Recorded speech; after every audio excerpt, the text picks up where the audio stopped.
Paintballshop.com. We have thousands of paintball goggles in stock. And a ton of guns.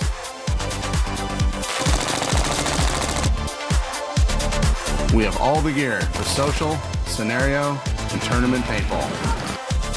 With over 5,000 different products in stock, we have the biggest selection of gear in the Southern Hemisphere. Paintballshop.com, Australia's paintball superstore.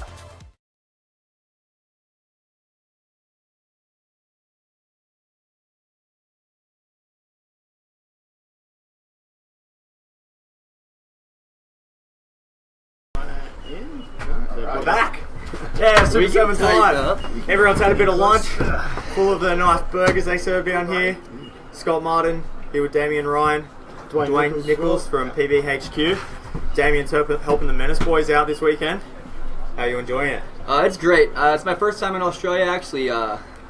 The Masters is an event everyone kind of knows about, but it was exciting to get over here, and it's a great event. I recommend it to anybody that hasn't played it yet. And the Menace boys are playing solid. I feel like they said they haven't been over here in a few years. Is that true? No, there was like a weird thing. They were originally a New Zealand team, and then they became a New Zealand/WA team, and now they're just this whole I think they WA were telling team. me they're the second oldest team in Australia. There's a little debate on the team if it was a New Zealand team or an Australian team. Yeah. What would your vote? Well, SWAT's 26 years is what I've heard. For Menace? For how old SWAT is, so... Yeah, Yeah, they SWAT's said they got were everybody second. covered. I don't know about second. This isn't the time to debate that. So right now we're about to watch Expendables from New Zealand. Maybe they could be in ranking for the next oldest New Zealand team. We're going up against the Eskimo brothers. So Dwayne, I know you know a little bit more about the Eskimo brothers than I do. A lot of those boys are from Dubbo, Canberra, Tamworth, like more of the regional areas where obviously, and I'm from Wagga as well, so I know a lot about those boys. They play, I think you got Plan B, some of the old guys from that team, some of the guys from the Players Club, which is Jamie Angus, who started the Eskimo Bros. So whilst they haven't played as a team together a lot of these guys have known and played against one another a lot in the past. So they've got plenty of skilled guys. It's just whether they can get it together, I suppose, especially against Expendables. Yeah, well, one thing we have seen, you can see on the screen there, Chad George has been instrumental in helping the guys push. You can sort of see he's pulling the team together a bit, so he's really boosted that team from when we saw them play last Masters. Yeah. They, from the very first game, it took them 2 or 3 games at the last Masters to get their stuff together, but now they're on point from the very first. What's their point of the day. record today? Do you have that? They're 1-1 at the moment. Eskimo Bros are? Yeah. And Expendables are 1-1 also? They're one in a tie. Yeah, so they lost to Perth Crisis, and then they beat out Asia 1 Ballistic Unit. Alright, so this is a big game for both teams. They're 1-1. Yeah. We obviously want to go 2-1 and not 1-2. Definitely. Expendables having Blake Yarba from San Diego Dynasty helping them out as well. So a little bit I know about them was it was Expendables and like a dynasty crew at the Millennium. That's and right. they earned a pro spot at the CPL. Yeah, they've got that spot for next year. They're going to be there. I was just speaking to Dave Hopkins downstairs. They are going to play? Yep. Awesome. The NXL Euro Series, they're going to be there. So is that what it's going to be called? The NXL Euro whereas, Series? It's NXL something. Yeah. In Europe. So yeah. we'll see. Here we go. Dave Hopkins is out there. Generally goes to the wall. I love his wildness up the middle.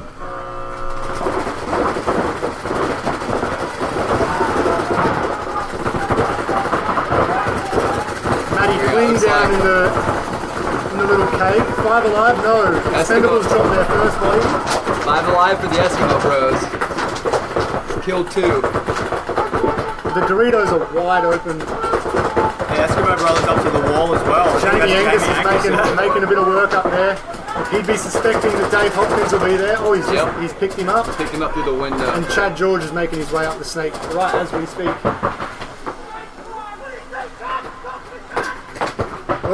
Oh, that tower in the back line. Is that Yarber getting pushed? Yeah, that's Yarber. He's getting pushed by Chad George at the moment. Matty Kling's got to put some work in. Oh, the snake guy put a good shot on the wall guy from the Eskimo Bros. Matty Kling's just picked up Jamie Angus. And the Dorito push should be coming shortly, you would expect from the Eskimos. Yeah, I think he just snicked to the Dorito 3 and nobody saw him. I love Blake Yarber and his hip shooting. He always just blows with his gun down. He's so good at it. It's his signature move. I think Chad's calling out to get some support on Yaba so he can make his move down here. So Matt here Kling, comes the There it move. is. There's the move. Chris Sui down the far side.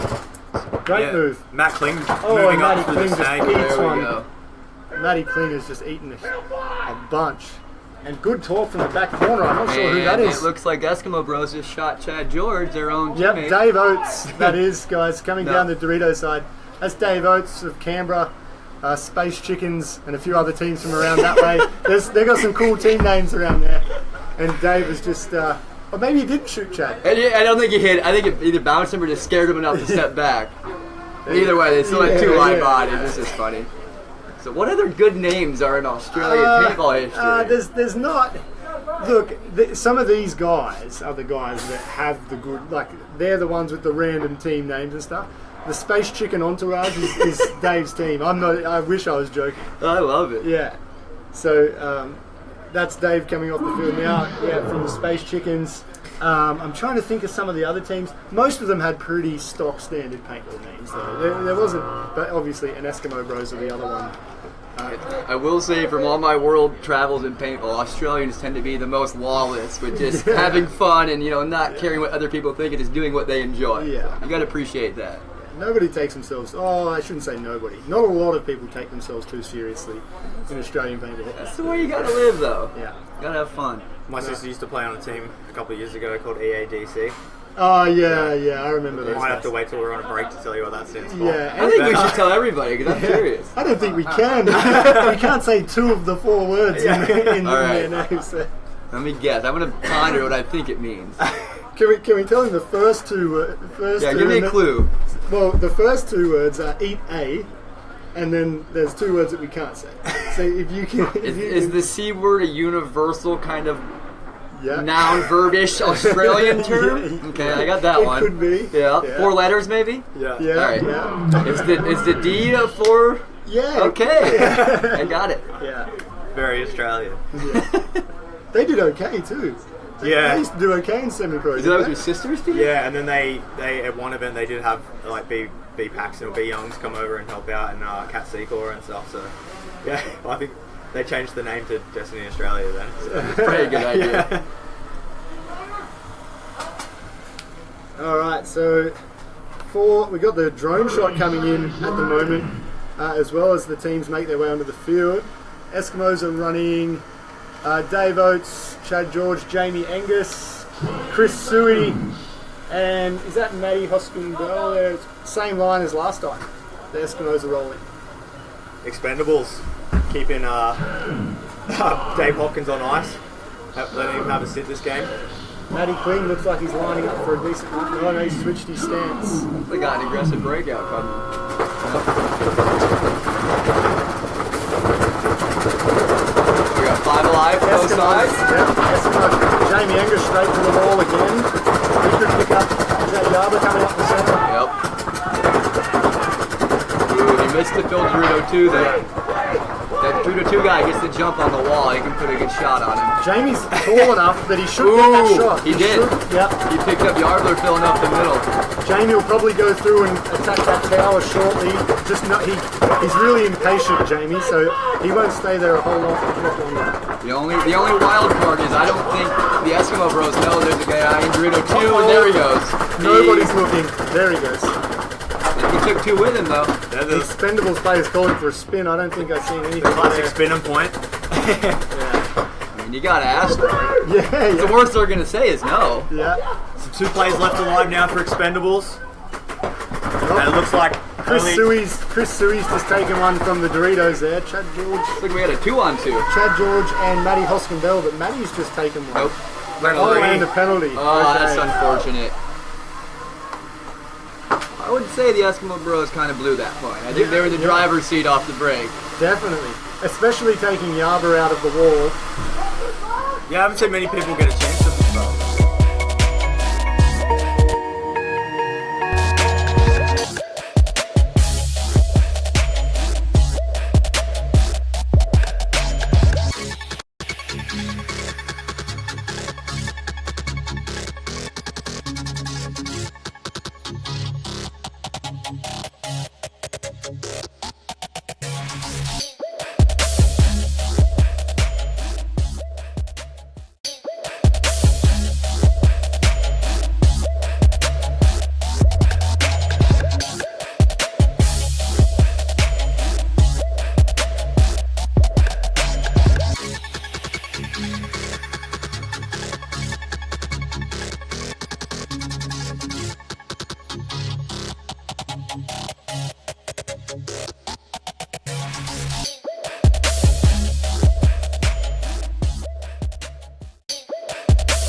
Well, we should probably, Scotty, Damien was just mentioning the 15 balls per second, hasn't played in a while while we're off on that break there.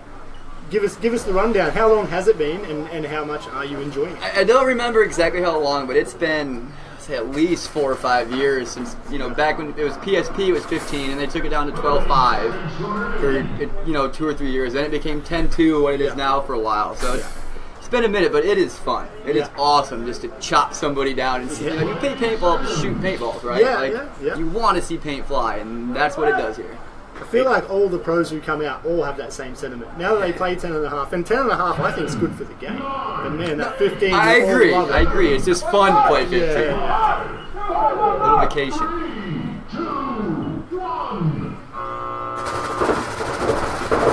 Eskimo's trying to take the snake corner and make it. Matty Kling does not make it. Looks like the Eskimo Bros got 1 kill on the break, and I think they bounced Blake too, actually. Their lanes are on point. Expendables have filled the snake corner though, that's a good move there. Chad George straight into the snake. Oh, we got a running gun to the wall. Jamie Angus straight to that wall again. One of the Expendables getting checked in the Dorito too. Blake Yarber put a great shot on Chad George down the wire and killed him out of the snake. Here comes Dave Hopkins looking to launch from that can. Jamie Angus over the top. Again. Gets caught Jamie again. Angus is killing them over the top of the wall. He is just debunking all the Expendables. Nobody can make. That's his wall. He owns that wall right now. Jon Snow. Got to change it to Jamie Tyrant Angus. Winter's not coming today on the Eskimo Brothers. Blake Yarber's trying to make something happen down the snake side. What do we here. got it? 2-1. Sui's making moves. 2-on-1. This is while that was going down. Oh, Sui with the run through. And Blake's picked him up. So if there's someone left on no, that was Shawnee Patrick over the far Eskimo side. Brothers, then we I think they killed the corner. Right? Yarber's going to get caught out, but Blake Yarber picking up the last he kill looks there. pretty confident. On Sean Patrick trying to make something happen for the Eskimos. There wasn't a whole heap of paint coming Blake's way at any point there, so I dare say he would be clean. I heard that ref has a Pantene Pro V sponsorship. Beautiful golden locks out there. Is that what you discuss when you get checked to be clean? Yeah, every time. You gotta make it fun for the rest. The Expendables are based in Fielding, New Zealand, and they are New Zealand's top pro team. The Expendables won the 2017 Millennium SPL Series in Europe and have been promoted to the NXL Pro Division for Europe 2018. Here is their lineup for Masters. Dave Hopkins, Ivan Christensen, Matt Kling, Thomas Hopkins, Blake Christensen, Hayden Donnelly, Davey All, and Blake Yarber from Dynasty. The Expendables currently shoot a mixture of Field 1 and Planet Eclipse markers and wear HK Army gear from paintballshop.com.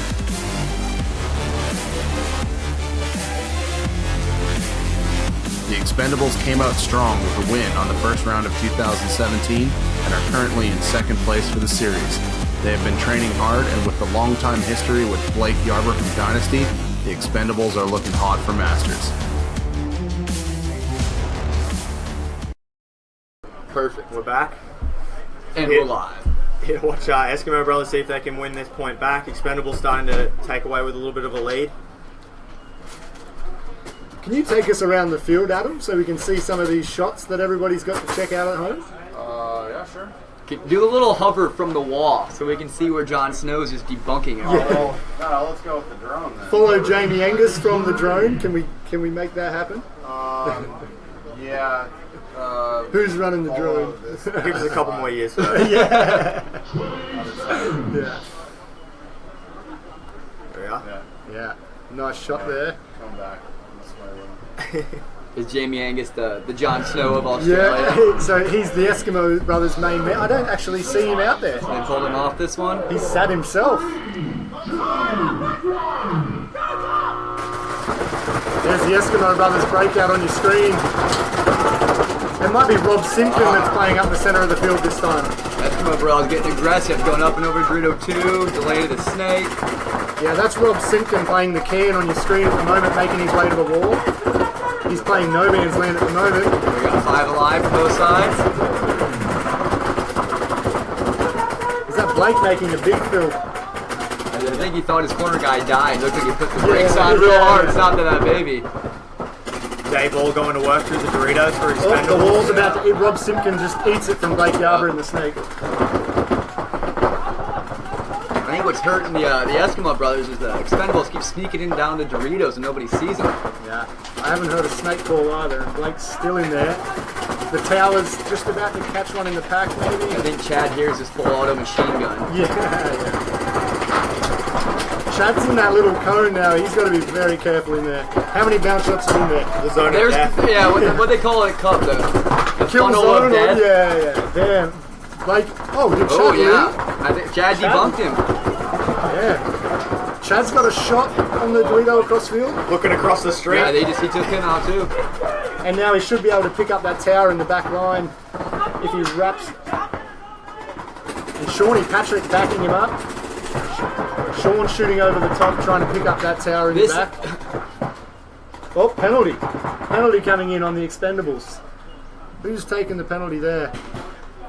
Is that Tom Hopkins? I don't think it was the last guy. The ref came running in from a long way away to pick that Did penalty he throw up. the penalty on the last guy, or was he pulling him for the penalty? Let's hear the official call. Yeah, Here's a well, here's the replay. replay, guys. I don't know how Blake doesn't hit Chad here. I guess we're about to see. Yeah, we'll find out. Oh, I don't even think he hit him. I don't even think he shot him. Wow. The ref didn't wipe him off. yeah. I think he just missed him. The goon hand sometimes fails him. You can't hip shot everybody. Yeah. Gangster Gatton. Right, yeah. Run down just like me. So that's not a penalty. It's a trade. Was a penalty on Blake? Is that what he's Oh, arguing? maybe that's what. 2-2 guys, or? Yep. Yep. Yeah, it is now. If that point was good, that's 2-2. We got ourselves a ball game. 3 minutes 14.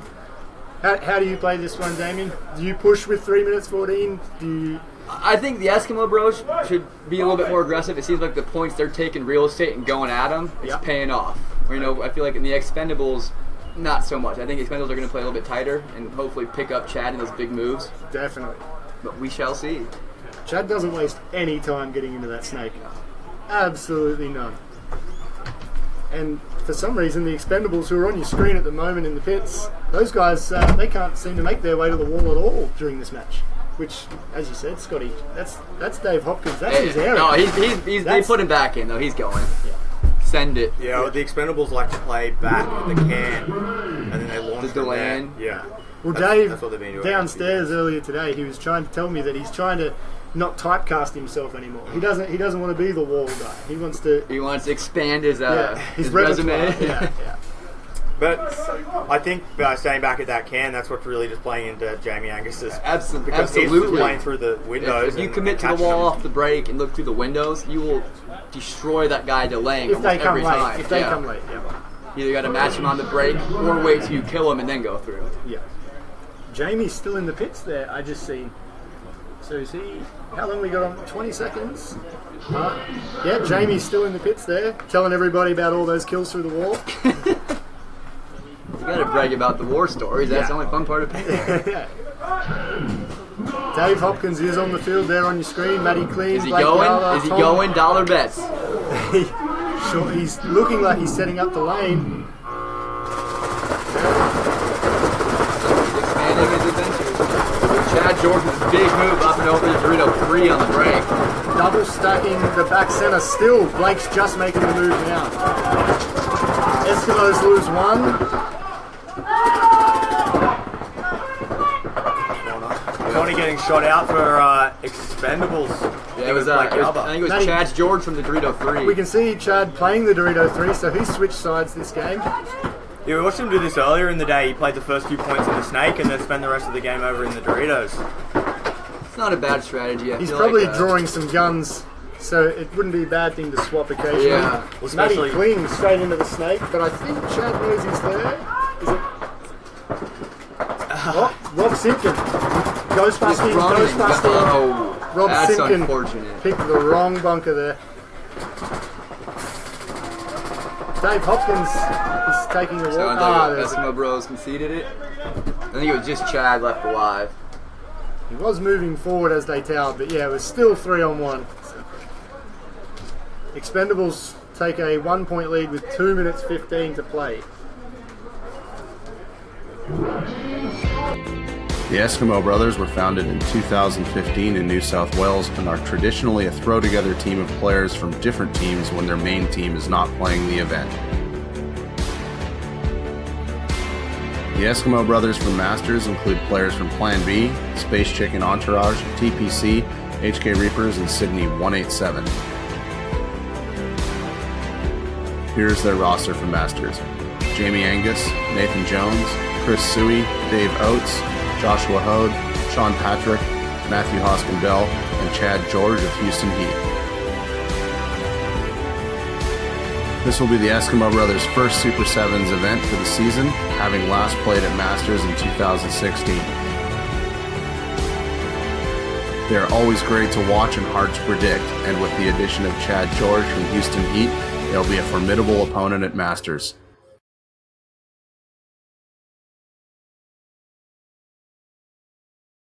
Millimeters and meters and not. I think not the world feet should and- convert to America.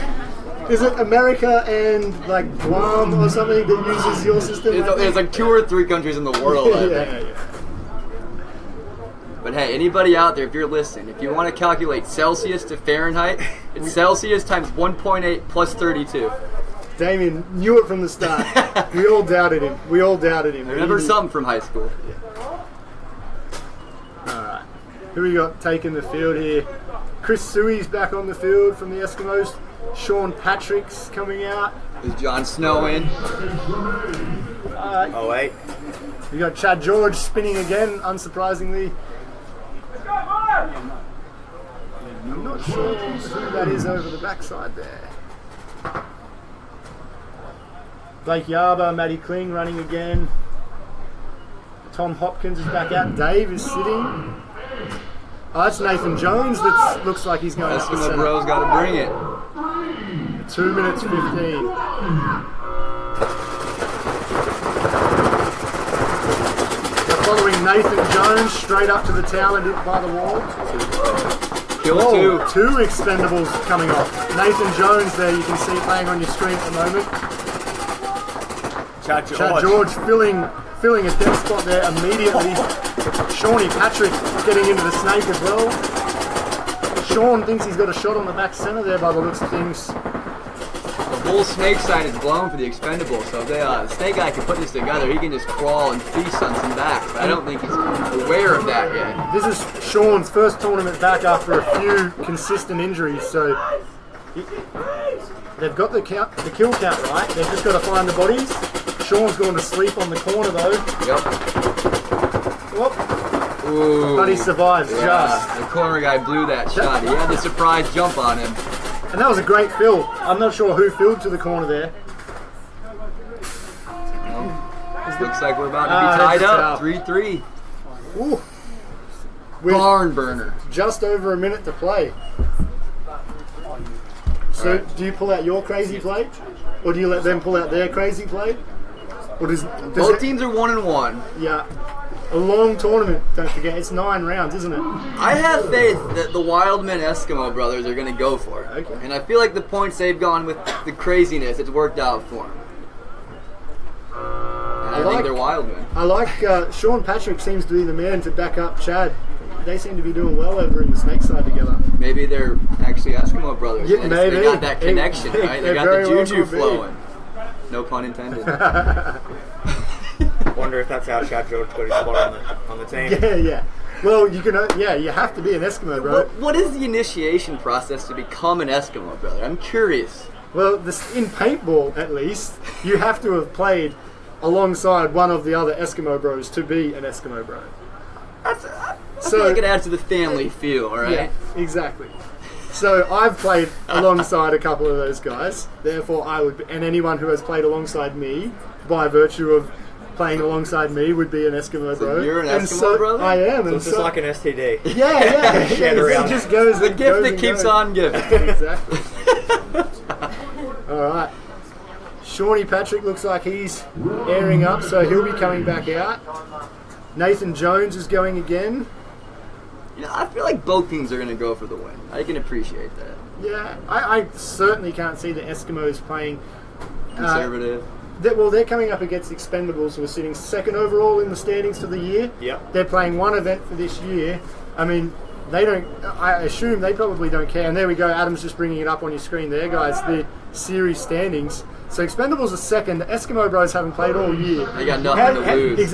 Do you go home saying, "Hey, we tied the Eskimo Bros against the Expendables"? Sorry, or do you go home saying, "Hey, we beat those guys"? That's a good theory. They're going for it. I would be going. Yeah, for it. You've got absolutely. There's a lot of cloud in the sky. As we know, when the cloud comes over, the bunkers like to deflate a bit. So yeah, it will be interesting if we get a cool change coming through. The bunkers start falling down. Kling looks like he's soloing it on Snake side here. Expendables playing heavy on the left on the Dorito side of the field. Like 5 alive from both sides. Nothing too crazy.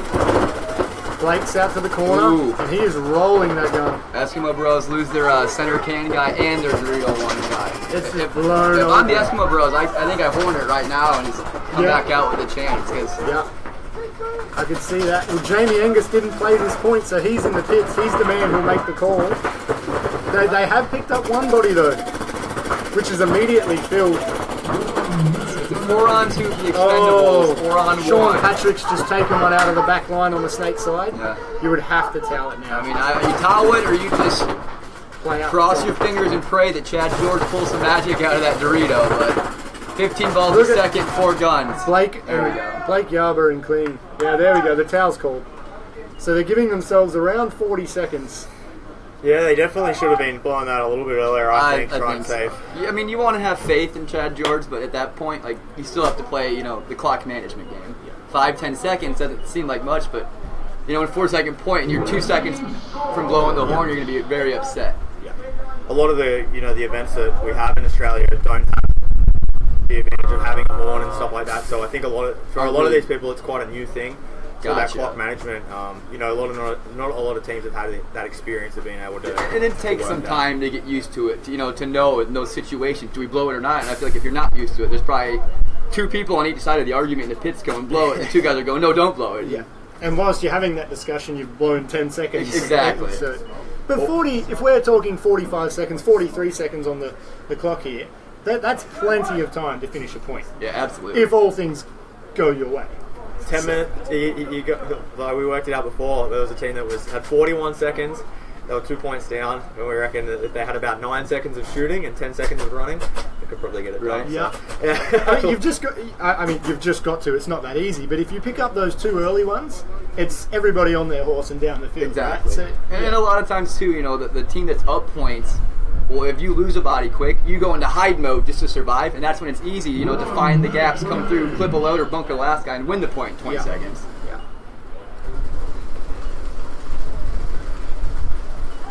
I see Dave Hopkins back at the start gate. Heavy rain. Is it coming? It's over the I'm gonna mountains. give it 30 minutes, and it's Whether it comes over the Really? mountains, it's been happening like every day. In Sydney, where they keep saying it's going to rain, but it gets to the mountains that are just bordering Sydney. And it's it like a little dies. barrier? Yeah, it's been happening for like the last month. What's heavy rain to you guys? Like lightning, storm, Yeah, wind, or just Yeah. wet? heavy.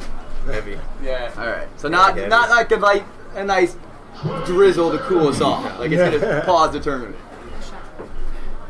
What are they talking rain-wise today? How many mil are we looking at? Well, they said 0 this morning. So. That was my assumption too. So, Maybe the mountains will help us. yeah, perhaps. Jamie Angus is back out there. He's back. Starting You know where John's going. Yeah. He left early too. Oh, that's unfortunate. Oh, they've called the corner player out. Too eager to get down the field, but Jamie kill 2, Angus. kill 3. Oh, 3. So- It's Jamie Angus at the wall, Dave Oates in the back line, That's and it. Blake Yarber has just made it into the snake. Oh, and he just wore out Jon Snow. Oh. Winter has came.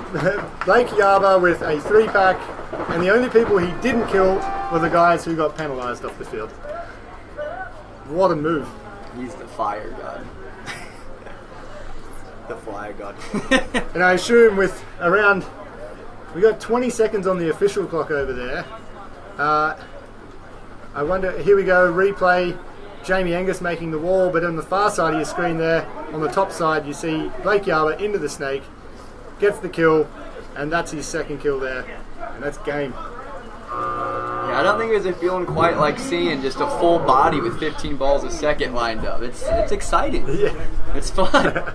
Make sure that gun's ramping. Yeah. Yeah. You definitely got to kick it to ramper before you turn away. Just chainsawing people. I assume the Eskimos may burn that time It should be 5-3 expendables. with around 15-20 seconds to go. You can They're send looking it. Yeah, there could be a penalty. There could be some craziness. You never know. We're down into that magic minute. If anyone gets a major penalty, they instantly lose that point. Swing point? Yeah. Okay. Yeah, immediately. I mean, I know from experience on Infamous, we've had so many crazy shootouts with Dynasty where we've blown 4 or 5 point leads in 2 minutes, and vice versa. It's always chaos, and anything can always happen. So we shall see. We got a minute before this last point. What's the year been like for you guys? Do you want to give us a quick wrap on the year?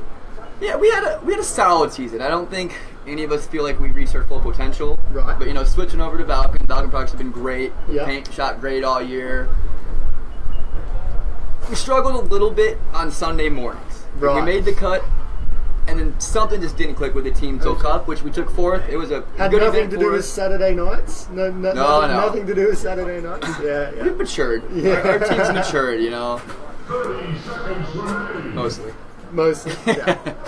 Alright, 30 seconds to go here, guys. For what will almost certainly be the last point between the Expendables and Eskimo Bros here. The only guarantee right now is someone's going to get chainsawed.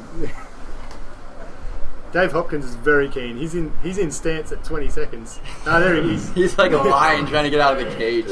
Let him free. Look, He's ready. Let him free. I feel sorry for whoever's going to be on the opposite side of that wall. Is someone going to come? Here he goes. Get him, Dave. Keep the camera on the man. He's coming. He's going. Oh, yeah. Oh, he took Rob Simpson with him. Oh, and just walks through a lane. He got one solid kill. Sean Patrick's putting in some work down here. He's That's a snake guy? Yeah, he's picked up 2 Gs. Yeah, he's definitely Made that played a good 3. match. I think. Oh, and eats 1 to finish. I think he picked up 3 in that short little flurry there. Just ran out of time. Valiant effort. Just not enough time. I think he's just taking a seat on the side of the field.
Dave from the Expendables. So it was a pretty close game the first few minutes. So Yes. what was going through your head or strategies that you changed in the last couple minutes to get a couple of more points on the board? We just had to start talking. We weren't communicating with each other at the start, and we just let them take advantage of that. So Okay. So is that definitely something that you're going to try to continue throughout? it's something that we've been probably struggling with all weekend. Okay. And without it, we definitely need to get it better. Yeah. Some of the guys are playing exceptionally well. There's a couple of us that, I keep getting yelled at. So my communication's not as good as it should be. So it's definitely something we've got to work on. But Awesome. luckily it came together for that one. So Yep. And how are you finding the day so far? I'm dying. It's hot. I think when we left New Zealand it was about 15 degrees. So Yeah. this heat's really killing us. But Yeah. we'll be good. Yep. Oh, well, awesome. thank you for joining us. Hey, not a problem. Thank you.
squad.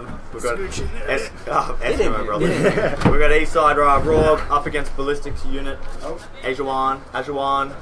Too many Ajuan teams in Yeah. the world. There's Are they already taking an over? Ajuan team, right? But Archer, man, he would support a team that got together on 5 minutes' notice. He'd be like, yeah, I'll support you guys. I'll help you play some more paintball. You can't hate on anybody that just He's supports paintball as And always. that's just he's I've just met him a doing few that. times at Asian events, and he just seems like a genuine person that cares about paintball. 100%. While we've got Eastside Raw and Ballistics Unit here, about 30 seconds away from playing their first point. We got Damien Ryan up here, guys. If you're in the comments section on Facebook, how many we got? We got 60 odd people in here at the moment. If you have any questions within reason, Keep them PG-13-ish. 13-ish, send them through and we might get Damien to answer them between points. 20 seconds, here we go.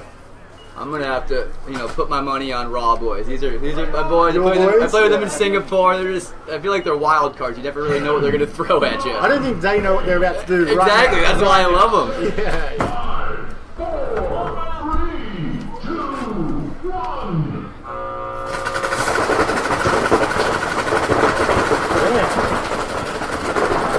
The Dorito 2 for both teams was taken in a flash. Yeah, Ballistics took some real estate off the break, but they lost to the White Snake guy. I think Raw has 5 lives still. It's the first time we've really seen a lot of people stopping at the can there from Ballistics Unit. We got Elmo here. Looks like it's kill 2 for Raw, kill 3. Yeah, they're picking bodies up from Ballistics all over the place. Elmo. Whoop. Oh. His own guy shoot him? Whoop. I don't even think Elmo knows if he's... No, he's playing on. Elmo's making moves. He's crawling. Here he comes. You're about to see him in the bottom corner of your There we screen. go. Raw's running down the Doritos, cleared out the wall. I think that's it. That's the last guy. So Elmo still doesn't know. He's still making his way through the snake. on the center of the screen there. Elmo's Jared still Baker. going up the snake. He has no idea. That is Jared, right? Yeah. I was making the joke earlier. I think this is the first time I've seen him in a Jared Baker jersey. He Normally he's wearing actually Damien he Ryan. told me that. He goes, this is the first tournament in like 3 years he hasn't worn a Damien Ryan. Yeah. Yeah. He's got the South Park Cows jersey on. All right. Elmo's still crawling down the snake. We want a little Q&A. Someone give us a good question. Yeah, I know Cameron Ryan Laxton. What Any single ladies out there wanted to know Damien? I mean, Single or anything like you that, like can ask drop away. the My line? girlfriend may be mad, but Yeah. she's like 30 yards that way. There's a few comments there from Expendables fans off the back of their win in the last match. A couple of people, Yay Yaba, number 44, Blake and Maddie. So Kane Reed, who's there, he's like their personal PT back in New Zealand. He's the guy that whips the Expendables Really? into shape. Yeah. Everyone needs one of those guys. Who are the Bingus boys? The Bingus boys? Our team is special, I'd say. At every event, we kind of come up with like a word or a term that sticks to that event. It really doesn't mean anything, but we just use it nonstop, and then we move on with our lives. So it's really nothing. It's kind of just our little like gang of friends on Infamous. Right. Bingus The boys. Bingus boys. There's been a few words getting around Action Paintball the last week or so. I've noticed Mike's been spinning words that he's trying to get off the ground. Are we allowing him to say them on the webcast, or are we cutting What off? words? Micabetes. Like the bees? No, he's lit and bligot and what else? What else is he running lately? Mike and his cavalcade. Oh, of we just got words. hit with a heater. I might mess up your name. I think Taj Khan said, "What's stopping Infamous from winning first again?" Ooh, that's a tough one. Ooh. We've got Mike. Yeah. Mike with us here right now. Yeah, Mike's on the screen there. Was Goddamn bligot. That's lit. That game was lit. yeah, so lit. And you're gonna do the finger points. I don't know what to do with my hands. Is that? I can't. That's sweet. I'd like to thank little 8-ounce. 6 pound baby Jesus. Little balled up fizz. Can't even say a word yet. I'm glad we're all on the same page up here in the comms box. Taj, after this point, Taj, we'll get your name. Ballistics unit. Here's your breakout. Watching those guys on your screen.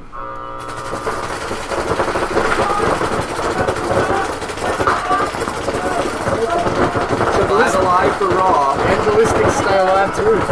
Solid breakout for both sides. Well, I think Ballistics is getting a check and he's called out. So they've dropped the first body. Oh, ref's running. Team Pro V's going in to check Jared Baker and back there. Oh, he's clean. I wanted to see some elbow squat.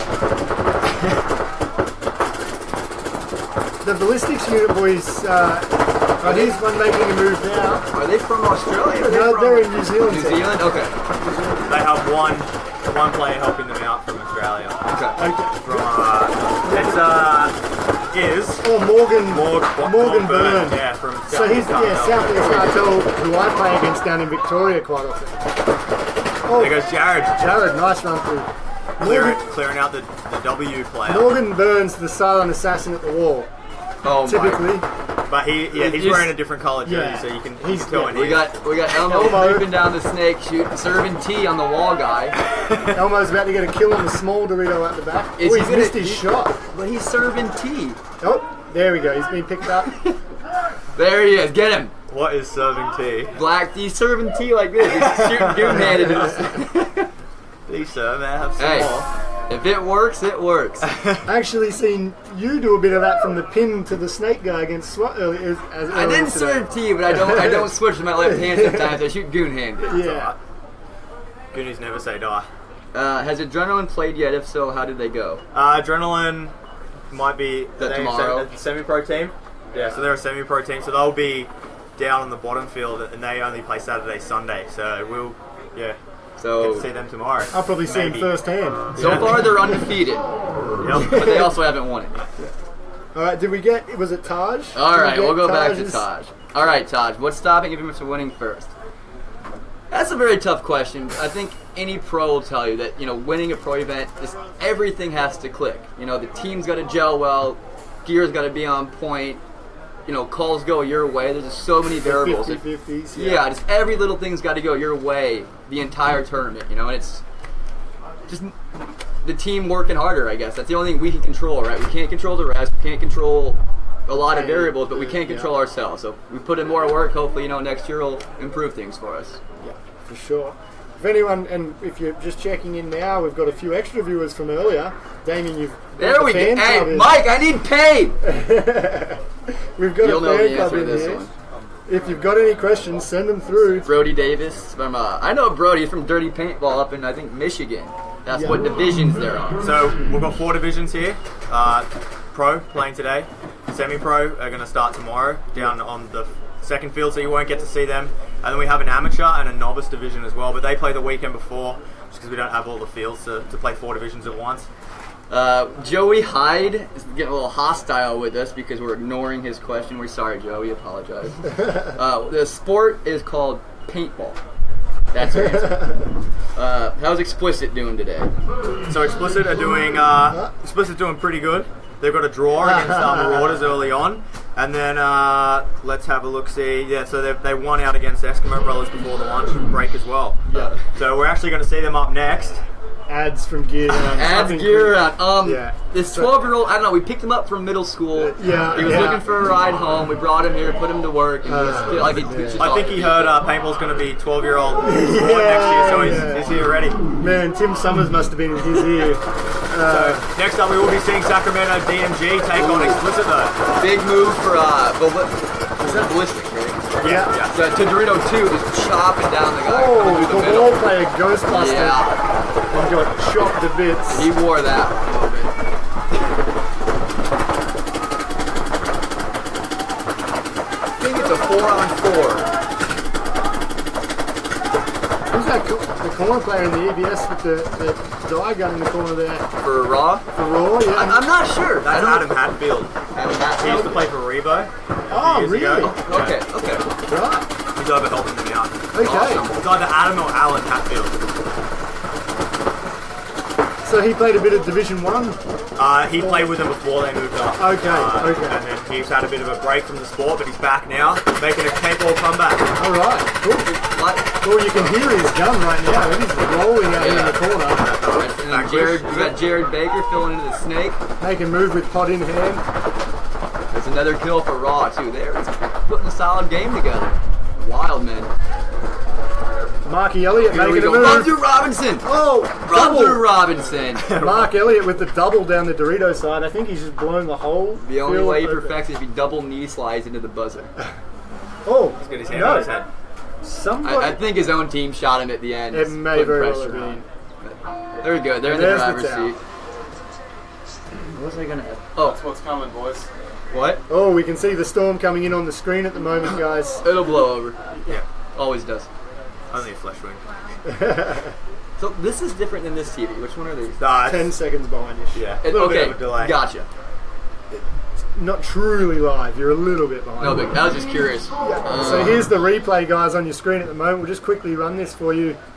You see Jared here making, putting a bit of pressure on, and Marky Elliott just launches. He knew that the 3 was there. I don't think he knew about the second Dorito, but it's a bonus. Yeah, right? It's a bonus. Just like kill. Christmas morning. Yeah. Thanksgiving stuffing.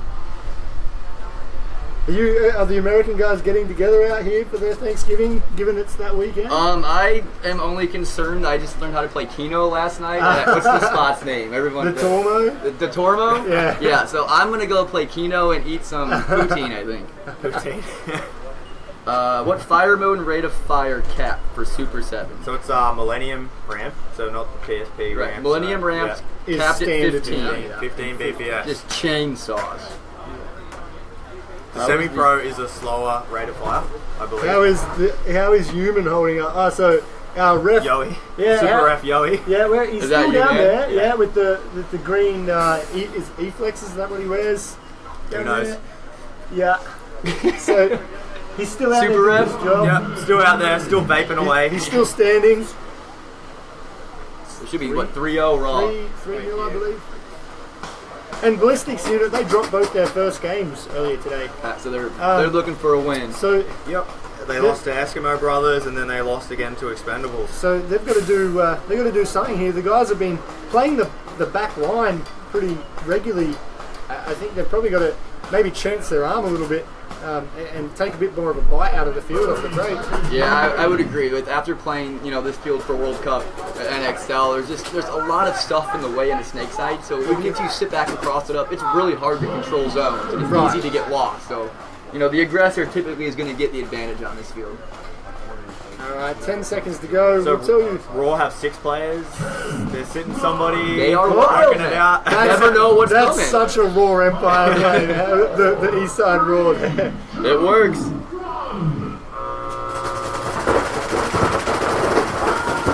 But they're alive, all 5. Great shot from the drone. Oh, Raw drop a body. Oh, we got some action at the wall though. We got the overhead view going down.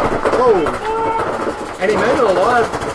The Ballistics Here we boys go. now, Someone's gonna get torched. they're making the push this time. And here Oh. comes our PNT Pro V ref checking out the back line. The ballistics in the driver's seat, but we got someone creeping down the snake. Oh, One-hand ghetto nice. gang kill. Gangster Gatton from the snake picks up the tower. Sometimes Is that Mitchie White down there? you need to be unorthodox. He's just killed sometimes. another out of the Dorito. That's That's a 2 for two-pack. Whitey. Don't change hands, that's the way. You don't have to serve tea. He's found the wall. He's found the wall. Oh, Sounded- yeah. Oh, just One player left alive in the Doritos, I think, for Eastside the Raw. wall from Ballistics Unit comes around. We got looks like we got ourselves a One-on-one. one-on-one. 1-on-1. Not been many of these today. So we've got to make sure we keep our voices down a little bit because they We- can we hear us can from, hear from the field. Hey, I'm taking bribes. Whoever wants coats from the spectators box, let me Yeah. know. I feel like they both think it's over though. Who's gonna get the first jump? There we go. So Peter, Nope. they've got Peter Smalls. There, Oh, pretty no. good Raw. Did he get a bounce? No, he's out. That's scored him There out. we go. And Ballistics Unit get their first point on the board. Yeah, so that was Vincent Tarfly, last player left alive on the walkthrough. Yeah. We should mention, I suppose, the Ballistics Unit guys, they got together with every intention of playing one of the World Cup Asia, I believe it was. And a few things didn't work out for that, so they came over here. They've only been training together. They've played a couple of events with single point things, no race events. Oh, so they So- really played the X-ball. Yeah, format, that's so to right. say. So they've been playing events in New Zealand. They're doing a bit of M500 single point stuff to get more teams, lower price point.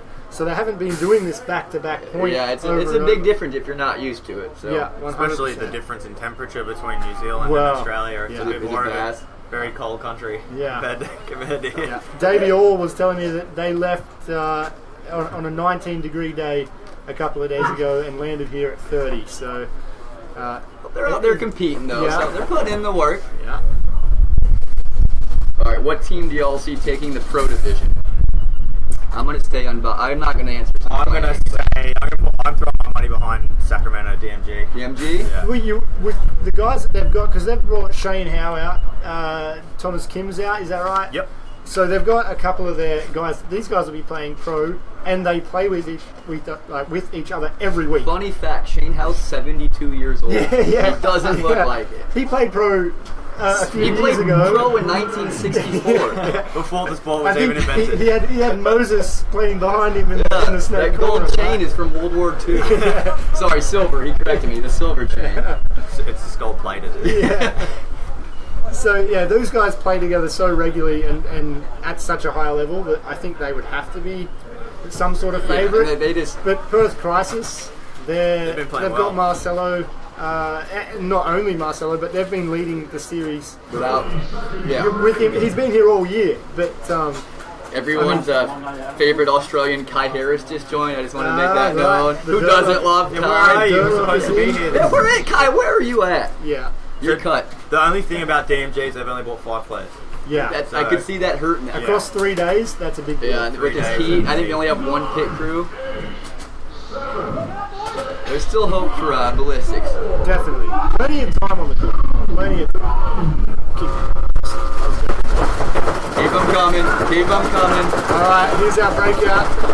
Do ballistics shoot at news one? No, they're 5 alive. I apologise. It's 5 alive on both sides. Yeah. Ballistics is I think they taking heard more you. ground. They've been They're more taking more aggressive, ground. and it's been working out for them. I like it. Oh. Raw dropped the first body. Ballistics have got someone walking out of the Doritos, but it's immediately filled. 4 on 4. These are delicious. Shout out to Super Duper Raspberry. Pick one up. They're playing this wall and tower combo from the last point, the ballistics unit guys. If it works, you've got to go back to the well, I suppose. Obviously, I mean, clearly their game plan to begin the game wasn't working out in this match, so you got to mix it up. And if it Oh, works, Jared's stick going to with play a bit of no man's land back of the snake corner bunker there. Mark Elliott takes a few extra ones coming out of the Doritos. it. You got killed 2 or 3 from the list. At least 2. At least kill 2. Still Yeah. left alive. So it's killed 3. Kill You got it. The ballistics guys have got 4 alive in a good spread here. Spread right across the field.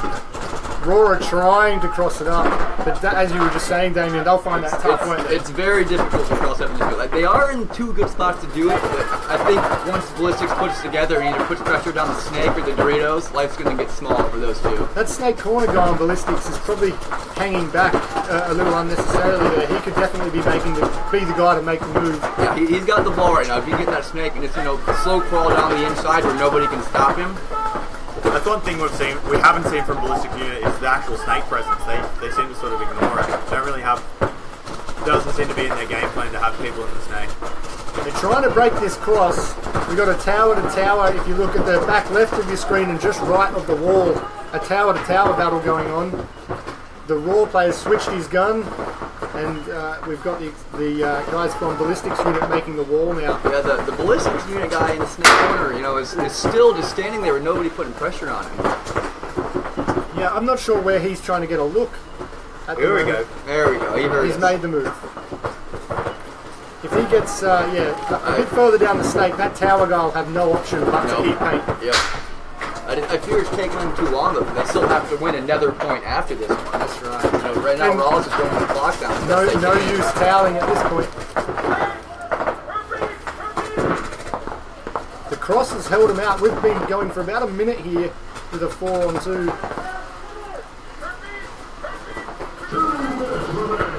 It's all coming from Ballistic Unit side of the field either. But there we go. There's a little bit of a bump. They're through into their opposition Doritos now. The second the tower guy for Raw looks wide, he should take one. Here goes a move. A move from the Ballistics Unit. Great rough move. Oh, yeah. Stitched him up. And he's going to get the kill on the corner. There you go. There we go. It probably took a little long. Get to the buzzer. They need a sense of urgency right now. Whenever you're down points, the clock is not your friend. So we're going to say that there's a minute 30 left on the clock going into that last point. MC Wormy asked, how's it all going so far, Scott? It's going pretty good, Wormy. he asked, well, we're going to jump to a quick commercial and we'll be back to watch some more games.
PaintballShop.com. We have thousands of paintball goggles in stock. And a ton of guns.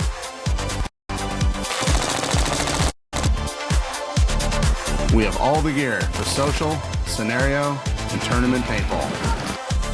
With over 5,000 different products in stock, we have the biggest selection of gear in the Southern Hemisphere. PaintballShop.com, Australia's paintball superstore.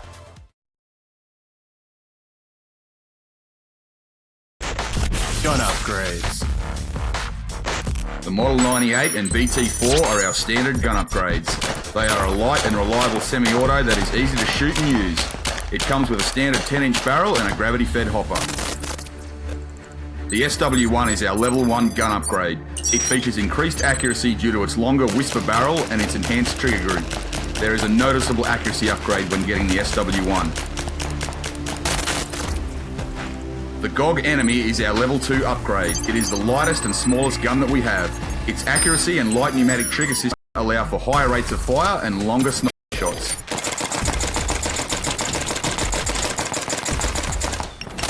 The Ether is our level 3 upgrade. It is a full electronic gun that gives you a hair trigger and amazing machine gun-like rates of fire, up to 12 shots per second. The Ether also comes with an electronic hopper and larger air tank for more shots per fill. The Ether 2 is brand new for 2017. It is quiet, fast and reliable. These guns shoot an amazing 15 shots per second and have excellent long-range accuracy. Our level 5 upgrade is the Ego or Geo series of tournament level. Still droning? Alright, we're back live here with a ballistics unit on your screen. They've got a minute 26 to do something. Morgan Byrne on your screen in the Southeast Cartel jersey there from Victoria, helping out the Kiwis. And if I know Morgan, he'll be straight to the wall. Real estate on the break. Morgan Byrne straight through the wall. Wore him out. But he got chopped up from the snake. At least they made the move. They did drop 2 bodies, but they've still got 3 alive. I think it's alive. Oh, 2 alive. I think the Wildman Raw took a gamble going snake on the break and it paid off. Mitch White might be down in the snake there. I think, yeah, Mitch White on your screen is just killing everything that moves down the Dorito side and through the wall. Oh, unless Raw blows this somehow. It looks like they're in the driver's seat. There we go. Elbows is streaking gun down. Gun down. Cup of tea. He doesn't care. A few extra to go with that. 2 sugars, please. I love elbows. With a hop, skip, and a jump, and we're at the buzzer. Yeah, Austin Adams. Hey, are you Plum Life tryouts next weekend, Northwest Arkansas? Sign up. Plum Life? No, one of the Plum Life guys commented, so I had to throw a little shout out in there. A couple of the explicit guys and the DMG guys are starting to make their way into the hits. On the screen, Shane you have House, 72-year-old Shane Howe. Doesn't look a day over 50. I love you, Shane. His knees are strapped together, ankles strapped together. He might be seasoned, but I bet he's in better shape than 80% of the people here. Maybe 90%. Shane takes care of himself and puts in the work. Is that Nick Sloviak there at the bottom of the screen? There's a bit of a lookalike there. He's a ginger werewolf looking Nick Sloviak. So the guys from Raw are starting to get kitted up. They'll be coming out. There's Ballistic John, Johnny, Action John on your screen. the ultimate referee. Do we see Ballistics doing something funky here? They have to. Yeah.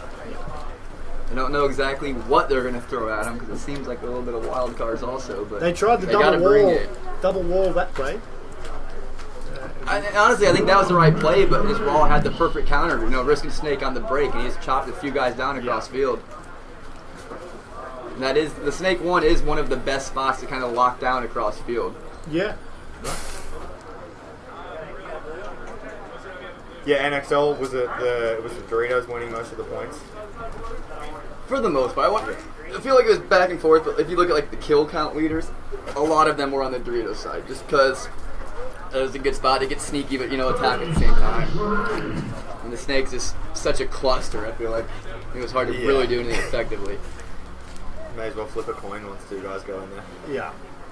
There's a few guys that got super sneaky and would crawl to Snake 5, pop their heads up, and then crawl all the way back and debunk the guys, and it worked out. It's because there's so much stuff in the way. We got Mitch White back out there, second in. Elmo's on the left, Mitch White next. Do you think they'll send him the Snake again? They're going. Yeah. Mitch White on your screen, going hard. He's taking the outside there. He's made it again. Yeah, seeing Hillary's just going to So drop doing deep exactly what he down. did last point. So the Ballistics guy didn't pick it up. Oh, he didn't. He got a little too Too loose. too wild Elmo's with still it. alive. Elmo just brewing some tea in the corner there. The Ballistics guys are two at the wall. Ooh, Elmo took one. Big move from Ballistics down the Dorito side. Oh, it's a stabbing. There's no... Sam Comfort's just absolutely stabbed him. Painful. 10 seconds now left on the clock. Is this a free Oh, kill? he doesn't- Free kill? Murder, death, kill. Murder, death, kill. And Ballistics guy better get a Nope. point on the book. Nope, he doesn't know. Not enough time. He doesn't know. So it's a win for the Raw Up boys. the middle. Well done to Eastside Raw. Alright, we're going to jump to some commercials and we'll be back with an interview with one of the Eastside Raw players. Gotta be Elmo. Please make it Elmo.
Hi, so I'm here with Elmo from the Eastside Raw. So you guys had a really successful game this time. What did you take from the other two games that you played earlier today and switch things up to get the win for today? So I think basically the first two games we played, not only against stellar teams that just, were really on point, especially Crisis in the last game, but the first two games we're sort of playing a little bit as individuals, not as a team. So we've gone out there that time and just boosted our communication. I think that was a key. We'll bring the communication up, bring the teamwork up, and at least try and work as two sides of the field, not just five individuals. And it seemed to work for us. Okay. And how are you enjoying Super 7 so far? I always enjoy Super 7s. It's one of the best tournaments in Australia, and obviously Masters being the biggest tournament in Australia, it's just awesome to have so many like-minded people in one spot. So can't complain whenever it's paintball on a weekend or a Friday even. It's good times. Yeah. Well, thank you for joining us. Thank you. You said I should talk lots, and that's usually what I'm good at. But all right, thanks a lot, guys.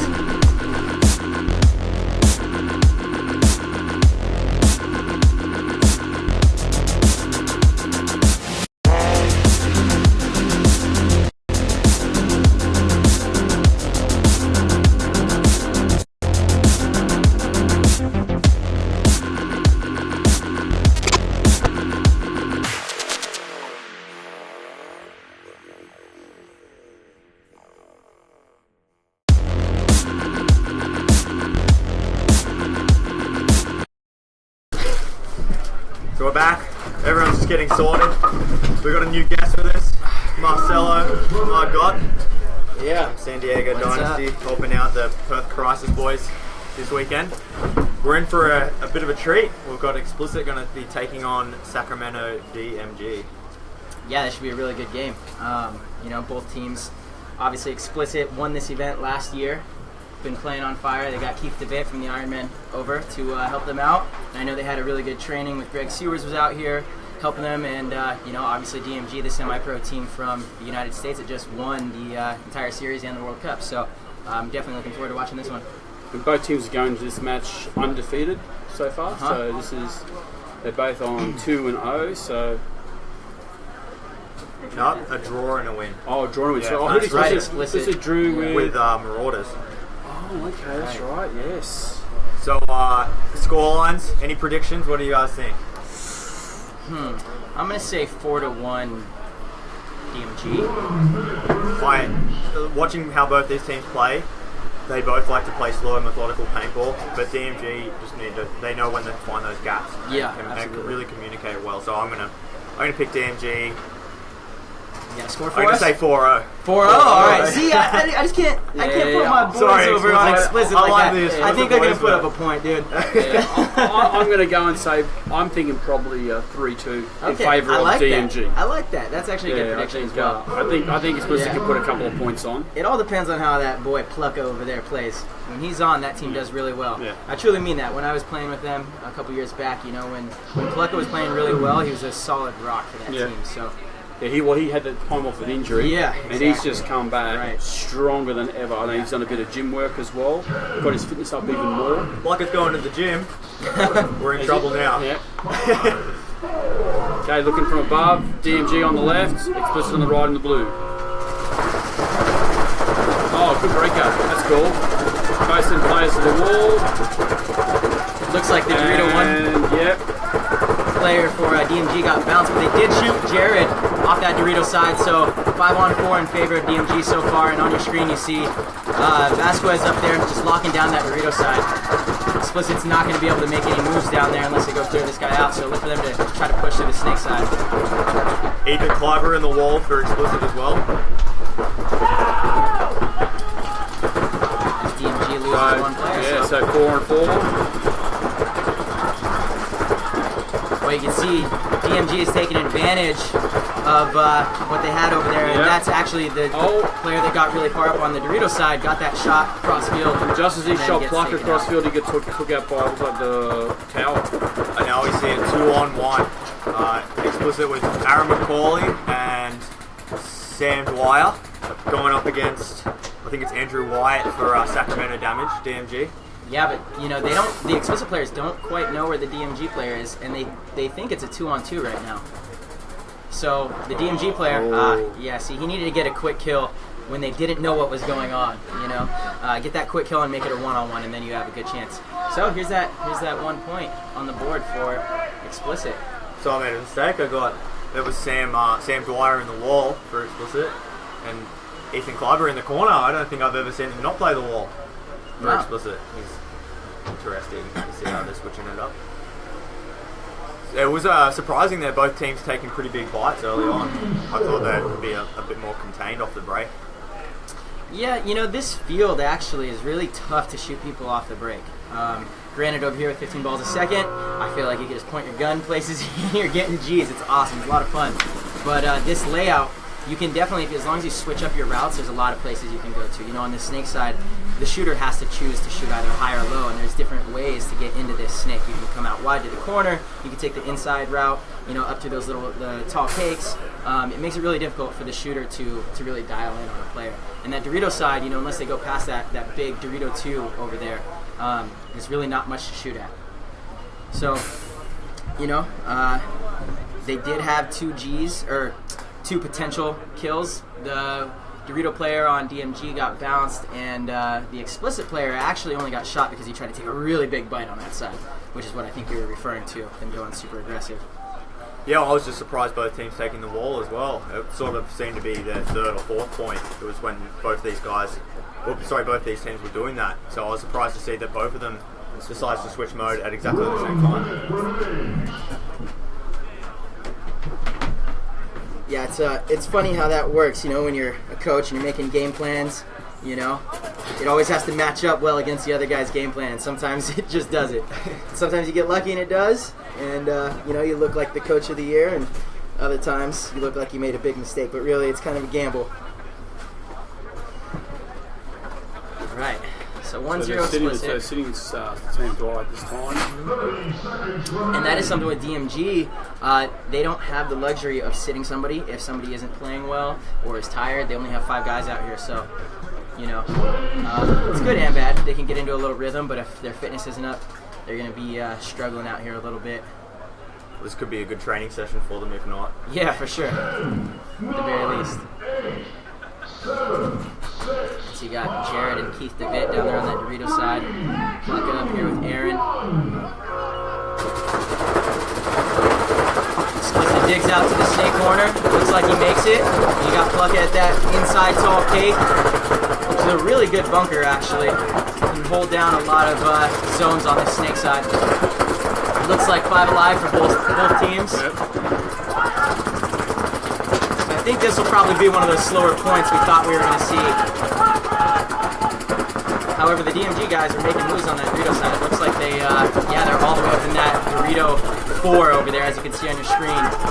Well, what sort of bunkers are better at shutting down the Dorito? Is it the back center or is it that tower on the back line? The back center is definitely better to shut down the Dorito side. That tower, you can't really see moves that well, especially if the player goes low. So that back center or the wall are really the 2 bunkers that slow movement down on that Dorito side. But it's easy to put that guy in. It's really easy, especially if you have a buddy like DMG right here. They have their 2-man operation going down there. It's easy to kind of leapfrog. Oh, nice bump to the snake. That's why I did his Tom. Yeah, Tom. Yeah, so really good field position right now for DMG.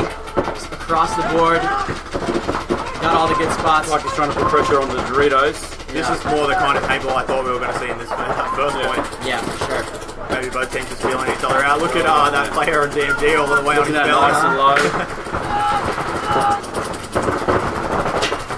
Yeah, it's just smart, methodical, slow paintball. Everyone's better making field position smart than moves. DMG right now.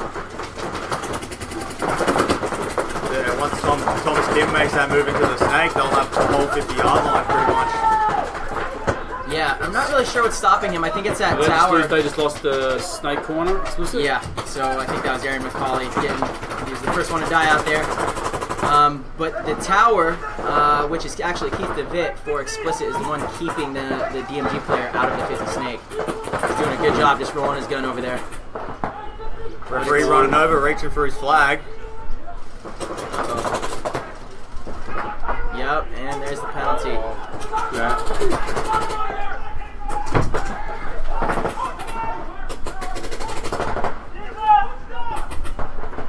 Wow, that was a big turn of the tides. But as we see Jared Cozier trying to make a move. It looks like the DMG guy got hit and he's just jumped up and run across, tried to bump up. Yep. And the ref saw it, so followed him in straight away.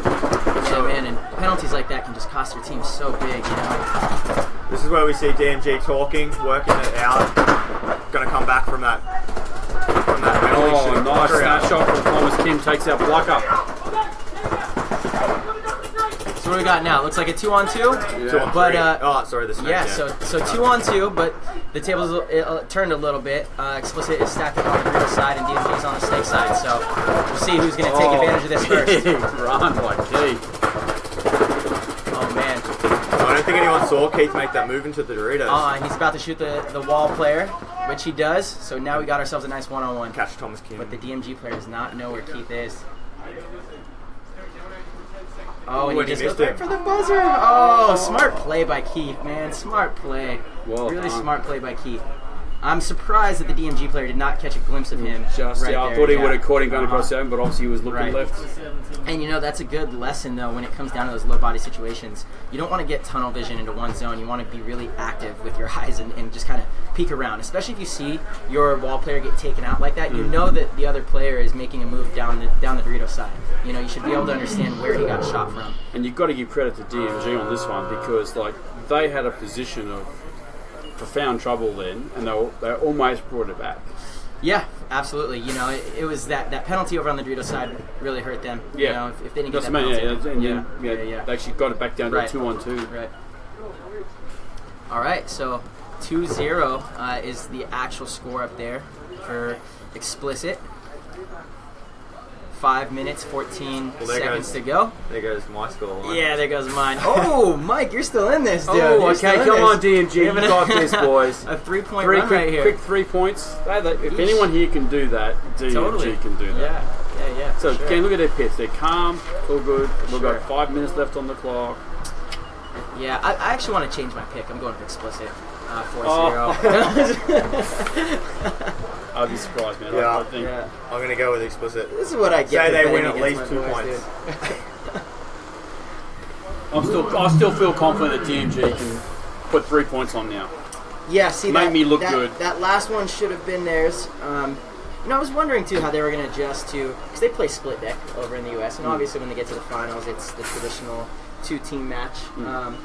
But I was curious to see how they do with the 15 balls a second, and then, you know, there's something about playing internationally that's always different. The type of, the style that you play against is totally different. You know, the stuff that you normally predict players are going to do, the moves they're going to make over in the U.S., you go and play internationally, and it's a little different, so, you know, you have to adjust to that. So I was very curious to see how they do over here. I think they've done exceptionally well. I mean, they've you know. up until this moment, they've been Right. all wins. And Right.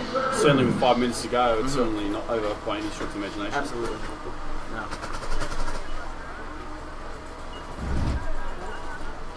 All right, so here we go. Come on, DMG. America. Do it for Thanksgiving. Built for the turkey. All right, that's a great shot right there. Oh, and one apiece. Yeah, so Both 4 on Dorito 4. players.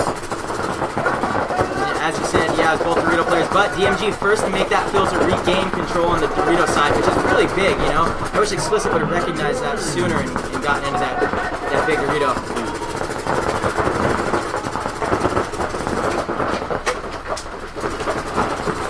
Yeah, Explicit up on points. Happy to sit back here. Who's the Dorito player for That's DMG? Andrew White. Yeah, Andrew Wright. White, like White Earth. Yeah, White. Ah, Andrew White.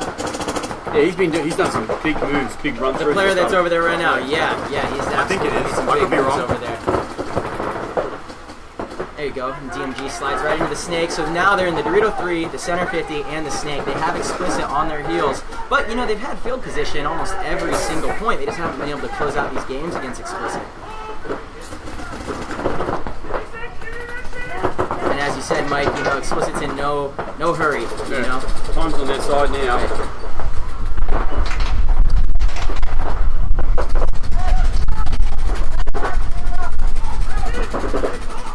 Really, now's when Thomas wants to get down that snake. He's just going to have backs for the wall. Yeah, but again, you got Keith DeVitt over in that Dorito side tower just making it rain on this snake player, making it really difficult for him to make any moves. Oh, Explicit getting a Oh, penalty. now Explicit gets the 1-for-1. And those will kill you, man. Those will absolutely kill you. Kids at home, try not to cheat. If you think you get hit, ask for a check. Yeah, this point's going to go to DMG for sure. It's like a 4-on-1.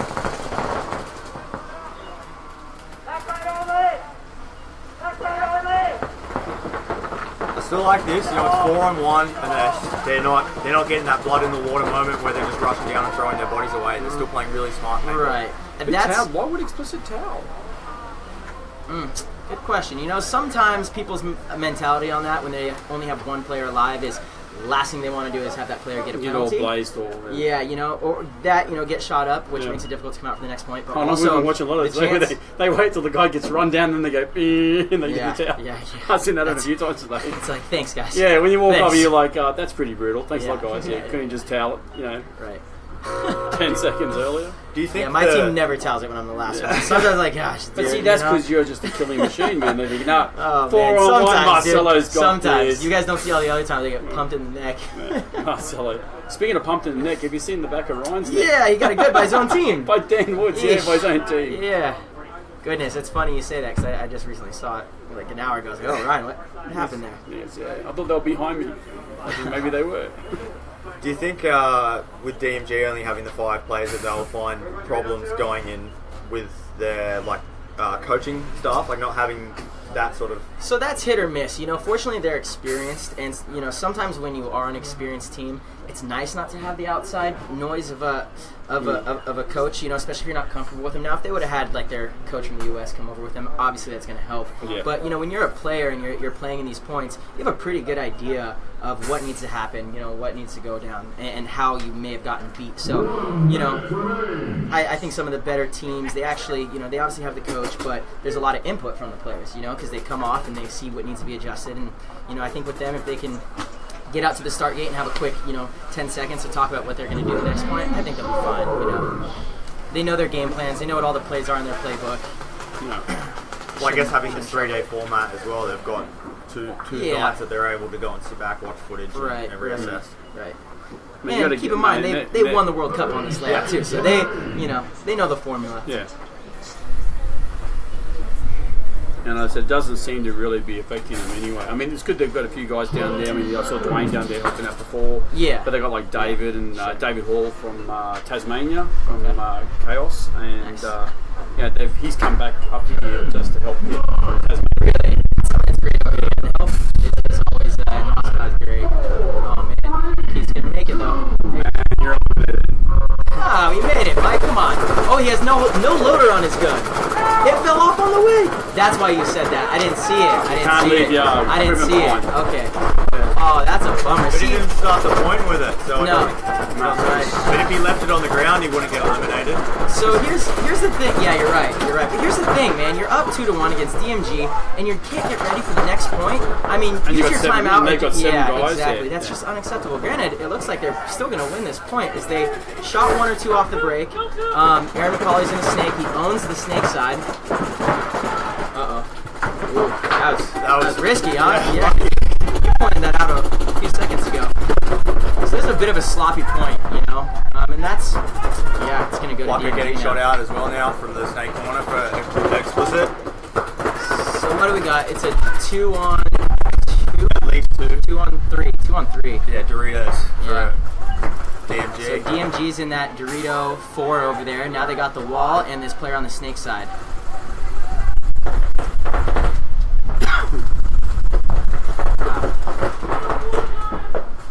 And DMG fills out to the snake corner as well. So good field position for them.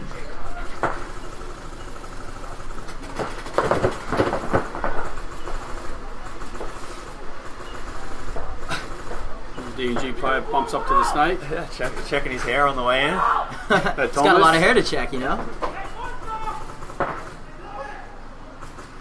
This is good. Something that's really impressed me about the DMG guys is because coming into this event, I was like, I wonder what the DMG guys are going to bring, how they're going to play different to the Aussie teams, but just the communication that they have between each other, and how they're able to Absolutely. slow down Yeah. and just really, Absolutely. but it's not just what they're saying, it's how they're saying it.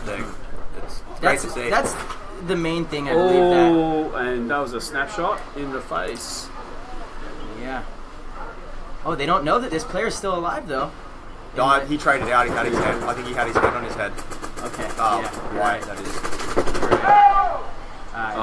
Thomas just comes up See, and takes that kind of stuff really frustrates me, I mean, very crucial point that this match could be the difference in one of these teams, not making it into the top final 4, set. and Explicit had it in their favor, and to come out and, have to run to the start gate, you still have your timeout, you're up, that's poor coaching in there, to be honest, and I don't know, players got to be ready. It's unfortunate to go down a point that way, and now it's a tie game. But 40 seconds to go. This is going to be exciting points. I know both these teams are going to try to win. I thought that might be a question for you, Mike. Oh, here we go. Why do they use 15 rather than 12.5 or 10.2? Wouldn't this promote less movement? I don't know. Have you been watching the webcast at all? I don't see any movement being not promoted. Guys are running all over the field. Lots of muggings. Everyone's, they're getting to the wall. They're getting to their primaries, and I suppose there's a bane of contention with some people. They think that with 15, everyone's going to run to their back line and just sit there and dump 2,000 rounds before they move. But if you're watching the games that we're watching, Yeah, it goes both ways, because the faster BPS actually gives you a better chance to shoot people off the break, and that's where fast movement comes from. Is when you get a G or two off the break, now players can make these moves to get down the field. But true. But you're seeing points here where there's 5 alive. Sure. And 5 alive and 5 alive off the break, and still making big moves. Still making big moves. There's big run throughs and everything. I guess you've played all of it, Marcelo. Played it all. Yeah, semi, 10 balls a second, 12 balls a second, 15, full auto, you name it. Yeah. So to me, it's it's all paintball. You just have to adjust to it, and everyone everyone has the same I gun think out there, right? if one team was playing 10.5, the other was playing 15, we might That sucks. because everyone's playing with the same rules. If everyone had to play with touching their head or touching their foot, everyone's still got to play the same. I might thing. I might have an issue if that becomes a rule. That'd be cool to do it. When you're leaving, you must touch your foot as you leave the field. Hold your feet and walk off the field. Yeah. But as long as everyone's going to play by the same rules. DMG boys are in there. So we're having a technical timeout, are we? Dude. Yeah. You know what? Back to what you were saying about communication. I think that's one of the biggest things that separates the good teams from the great teams is the communication. And it's something I know over in the States, a lot of the teams that are winning at the higher divisions, their communication is really good across the board. It's more than just calling out positions of where the other players are. It's actually having conversations of what needs to happen within a point. A lot of times you have your game plan that is for the initial part of the game, but the game plan can change very fast with all the variables out there. So you have to be able to communicate to your teammates and dissect what's happening and say, hey, this is actually what we need to do now. Their weakness is over here, so let's go and funnel people down the Dorito side or whatever it might be. You got to figure out how to win the point after the initial breakout. And that's something, you're right, you're seeing DMG do that very well. They have that chemistry, they trust each other, and they understand the importance of those conversations. Well, that's it. Is that, would you call that a skill that you can train, or is that something that happens from teams playing together for so long? It's more players playing for a long time and seeing a bunch of different situations because then they understand what needs to be said. You can train it a little bit. It's really difficult. What I try to teach people in my clinics is, just start talking. Don't be afraid to say something that's wrong, which I think a lot of people are afraid to tell somebody to go make a move and then get their player shot. Don't be afraid of that. Try it, and you will learn by experience. It's the best way to learn. So here we go. It's an exciting point. 56 seconds, 2-2. This breakout could decide this game. Absolutely. DMG going wide all the way to the snake corner, up to the wall, and that Dorito 1. While explicit, the only risk they really took was that Dorito 1 over there, and it's not even much of a risk. Both players in the wall. Oh, Thomas takes it. Oh, man. Nice move. Oh, Keith better be quiet before he gets a penalty. Yeah, there's been a lot of pointing and talking after the two players dropping from both sides, so a 3-on-3 game. DMG hearing that 30-second call, going to work. It's that do or die moment. 14 seconds, still 3-on-3. I think we're going to see a tie here unless a bomb goes off. Another play being shot out. We're going to see a tie. Oh! He did not get it. Did he not get it? I don't think he got that. Yeah. See what the refs call, but I heard the buzzer. He deserves a A for effort. Yeah. That was A for effort. I'm glad he's not injured. Looked kind of like a scary fall, but in my opinion, he didn't get it. I heard the buzzer, and then he Remember, the buzzer and the timer are the same noise, man. Same. No, it was a sound, and then the hand went down. But let the refs. The refs are on the field. They're a bit closer. Exactly. It was a sound, and then the hand went down. Mike, all right, Mister. Well, I'll tell you what. If you're a bit confused, you just wanted the bet. But just a second, you just wanted the bet. Oh my goodness! I said 3-2. Look at you. You're up here rigging the game. This is bullshit, man. Rigging the game, trying to win bets. If we want to go back, I think they pushed that start gate back a bit. You know what I mean? Yeah. That start gate. See the Yeah, guy that with start gate camera? is really far back. If we were moved shooting, it back if a it little was bit. 10.5, It was 10.5 in real, mate.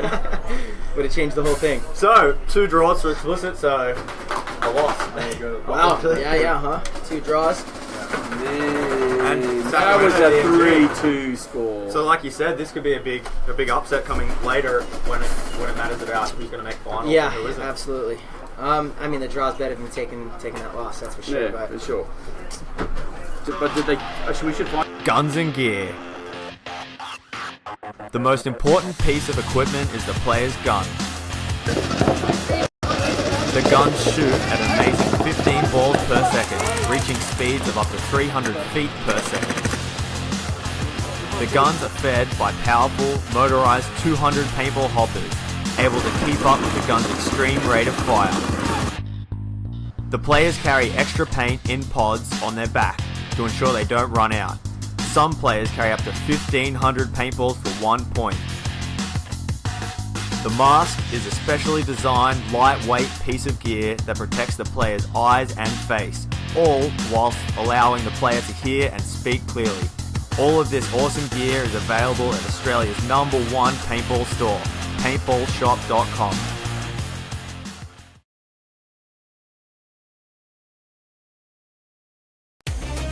Sydney SWAT. Founded in 1991 in Sydney, Australia. There are 9 players on the roster: Dave Black, Ryan Greenspan, Nick Wells, Ringo Ing, Dan Woods, Jeremy Fitton, Will Gunton, Ben Beretta, and Alex Orr. SWAT was formed in 1991 by Michael Wadru. They are sponsored by Action Paintball Games, PaintballShop.com, Planet Eclipse, HK Army, and Paintball Assassin. SWAT shoot the latest Planet Eclipse CS1, LV 1.5, CSR, and Geo markers. SWAT wears the HK KLR goggle system and sport the HK TFX hoppers on their guns. SWAT also use Paintball Assassin Raptor Series harnesses and dynamic jerseys. They are the oldest team in Australia and have won more than 90 events. They've played in the US, Europe, Asia, and New Zealand. This is a tough year for SWAT as they have not won an event this year and are hungry for a win. With Ryan Greenspan for the Masters, SWAT will be a top 4 contender for sure.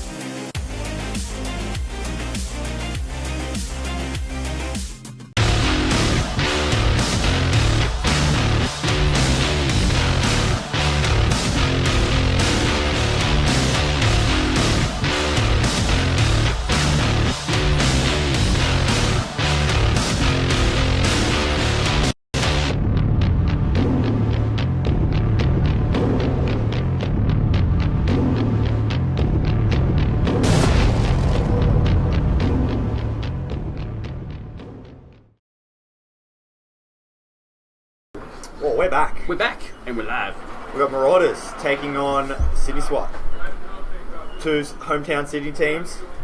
Faced off a few times this year. Okay, so they've got Jeremy Fitton and Alex Orr sitting this point. SWAT have won 85% of the points that they've played against Marauders this season. So with the injection of Tim Montressor, Sam Monville, Joe Burtis for Marauders, we'll see if that makes the difference. Ryan Greenspan from San Diego Dynasty helping out Sydney SWAT. It's always there's a lot of street cred on the line with this. Bragging rights back home because both these teams are from Sydney. They train here at Action Paintball Games at Rouse Hill. They're training against each other all the time. So a lot of and they're training. It's pretty even Stevens when they play against each other. So all the love gets left behind. Leave nothing on their field when these 2 giant forces butt heads. Any predictions for scorelines? You guys reckon Marauders can finally get a win against SWAT for this season? They might. They're playing good today. Yeah, they are. What do you got, Mike? I went first last time. Oh, I'm gonna go for a 4-1 to SWAT. Oi! Yay! All right. Okay. I'm gonna take yours. 3-2. Marauders. I'm going 3-all draw. Hey! Lots of points, lots of shenanigans.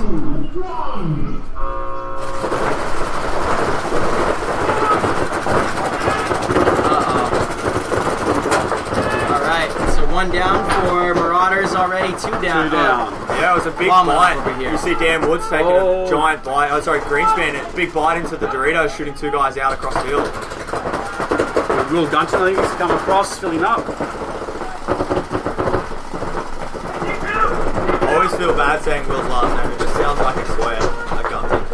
Gunton. Show us your Gunton. Oh, and who was that? That was a towel. That's a quick point.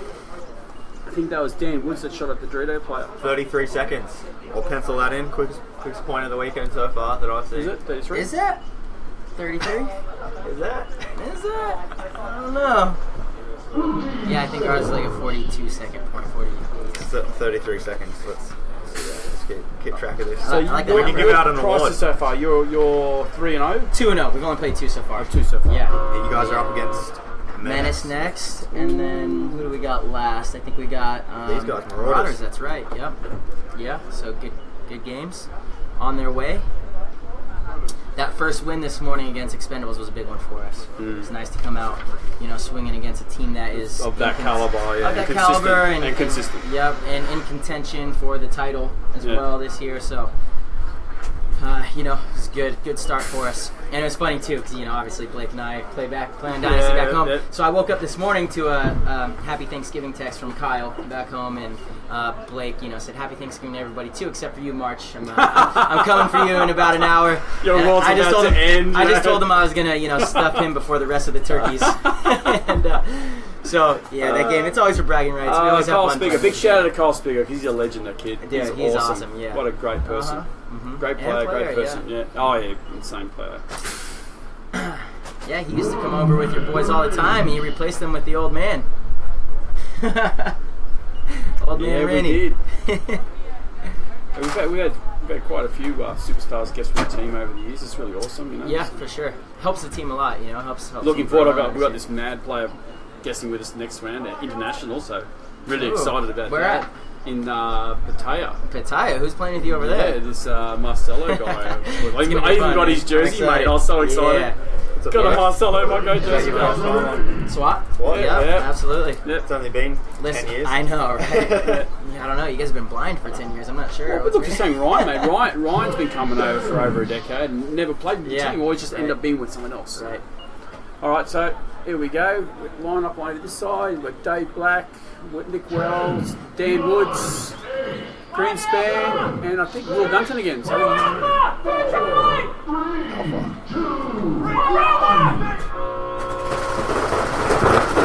big push to the stake for Marauders and the wall. So a much bigger push this time.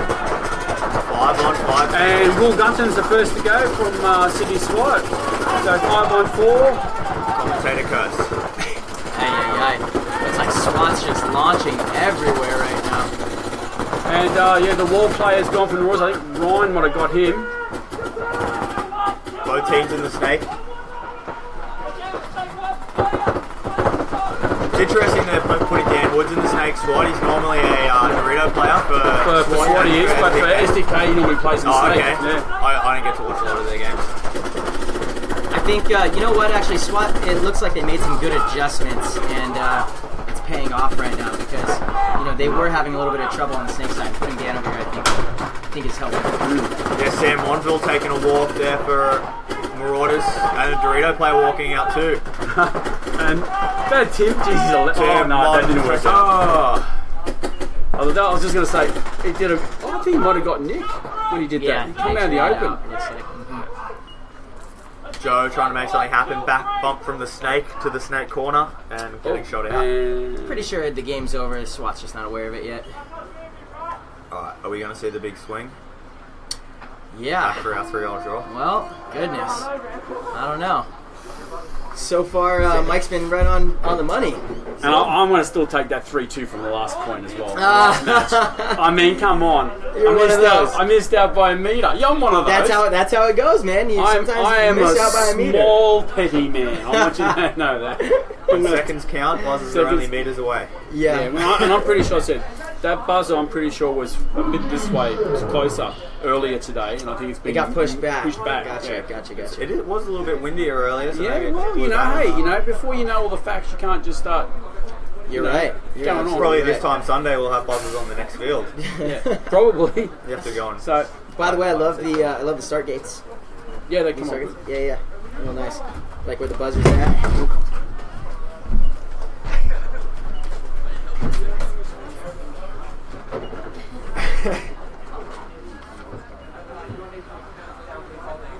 Big break here.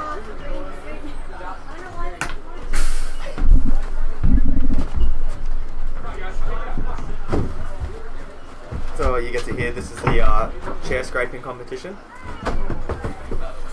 Actually, you crank that TV up. Jeremy Fitton sitting again, looks like for shooting a swat.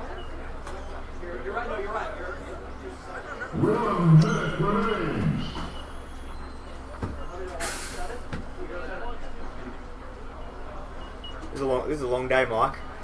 Yeah. Big day of paintball. And it was really warm earlier too. It's Really nice warm. now. It's taking a lot of edge off, It's eh? beautiful now.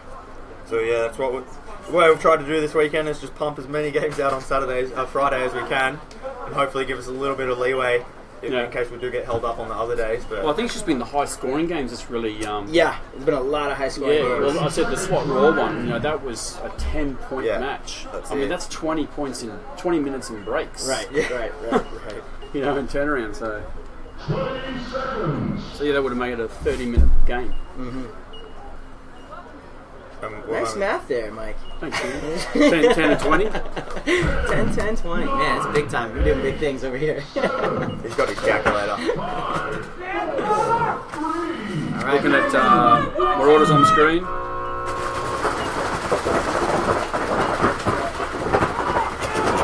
I think this is the first breakout. Marauders have made it to all their spots alive. So SWAT as well, 5 alive. Last 5-on-5 paintball. Checking him. I don't think anything hit him. Yeah, see that you cannot miss that shot. That is gonna cost them. You have the chance to get Ryan off the field up in that center. You got to make it count. And Ringo. Taking a walk. So. I think Ringo. Okay, so now it is a 4-on-3 in favor of Marauders as the wall player for SWAT came around, traded with the other wall player. Both teams in the snake. Marauders getting out to the snake corner to match SWAT, so mirrored up on this side.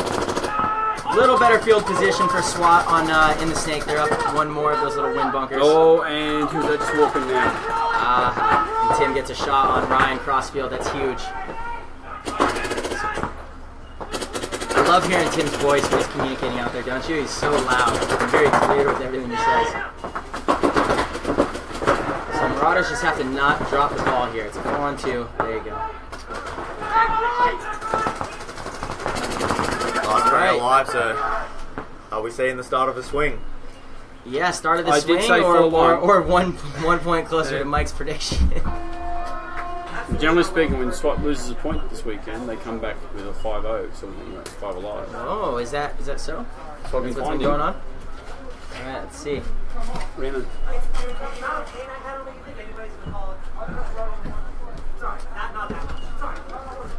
Cool, so making this game interesting, putting a point on the board, 1-point game, 6.5 minutes to go. What do you guys expect to see on this next one? Probably 2 Marauders off the break.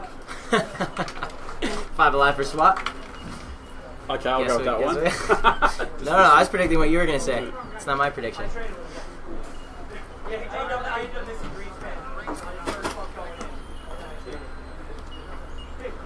You got SWAT on your screen there.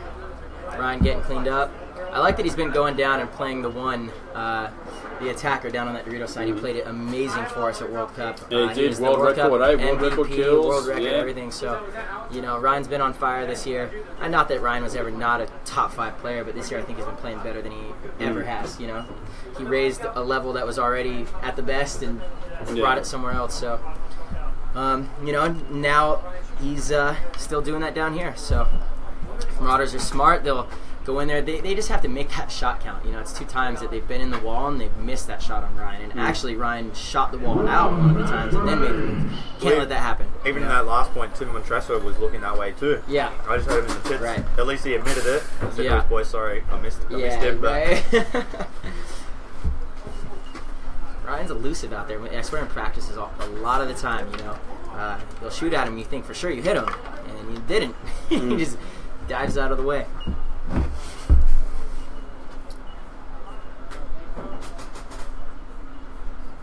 So we've got SWAT on the left side, on the home side there now on the camera.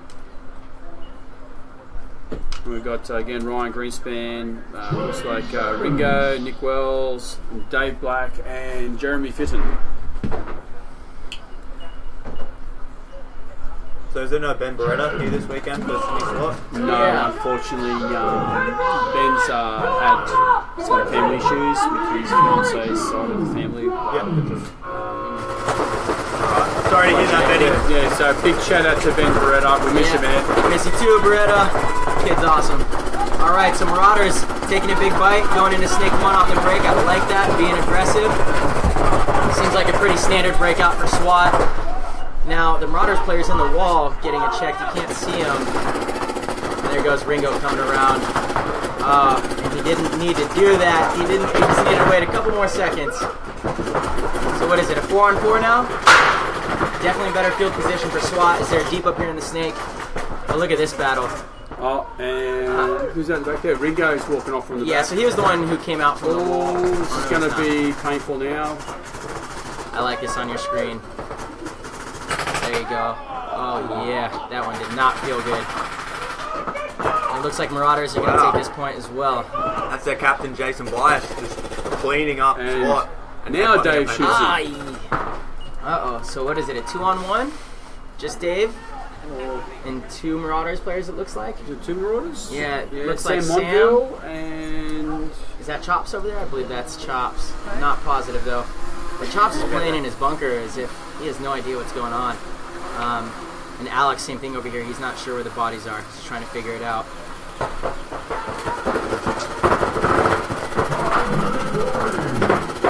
Oh, man, that Dorito player for Marauders seems to get in the game.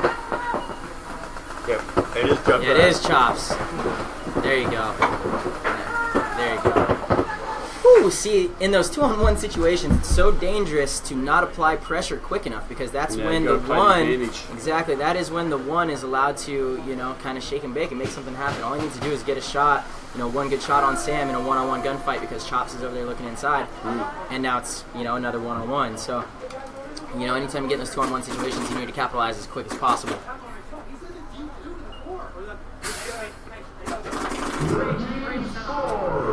All right, 2-2. We got a game. Shane Oliver tuning in asked a question. He said, "What guys do Marauders have?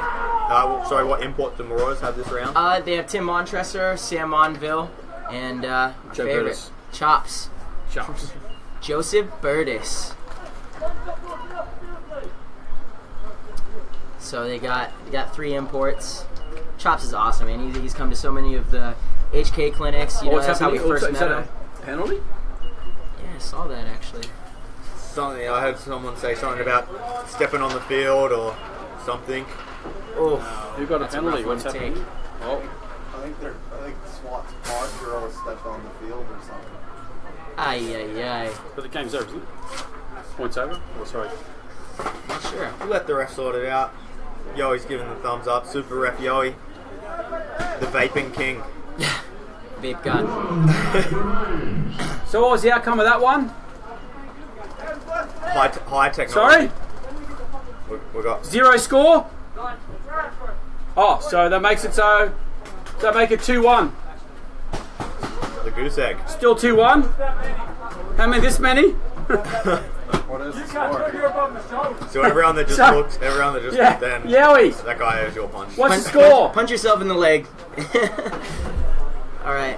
Well, see the high technology we have. Some people might use radio. I think that was a Other no point. people might use Looks a like the string guy that pressed the buzzer.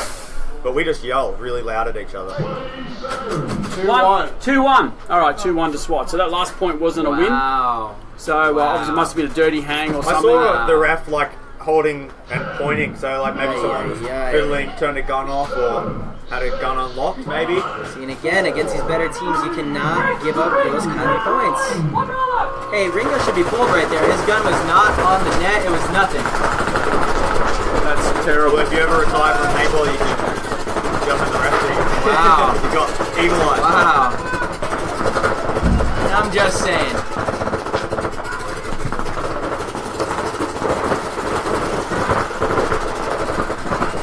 Boy Dan Woods on your screen. SDK extraordinaire. Doing really well in the snake for everybody. I was talking to Dan Woods and he said he aspires to be like Michael Cera. Michael who? Michael Cera, the most awkward man on the planet.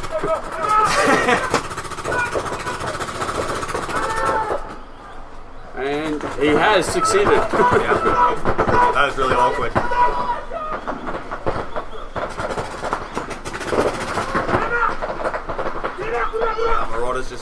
Marauder's just lost 2. Guy bump into to Dorito 3, just got taken out by Nick Wells there at the wall.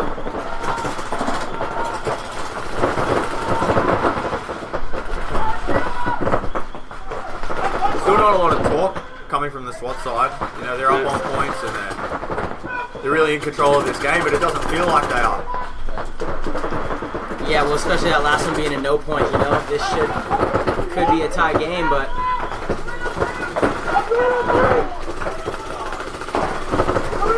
Ringo getting shot from the back line again. Here comes Tim Montresor moving through the Doritos. And I'm sorry, I need to clear it up. It wasn't Ringo then. It was, who is that, number 12? Is that? No, Nick Wells. Nick Wells. He was the one who started with his barrel in out on the net. Oh, so Alex just got walked into that one. He just caught a dodgeball. Now it's Ryan on Sam Monville. 1-on-1. Yeah, but Ryan's on their side of the field. Looks like Sam's having gun issues. Ooh, I got my money on Ryan. Oh, and he gets shot. Dang it. God, I'm just calling all the wrong things. Calling all the wrong things. So Sam Monville. Ryan, you let me down, man. Back to a draw. Yeah, we're going to be careful here because every time we do a comment, it's just like the kiss of death. Yeah, exactly. Yeah, Dan Woods, snake player of the century, eliminated. Hey, Ryan's got this. I had to say it because he's on my team. I knew Sam was going to win.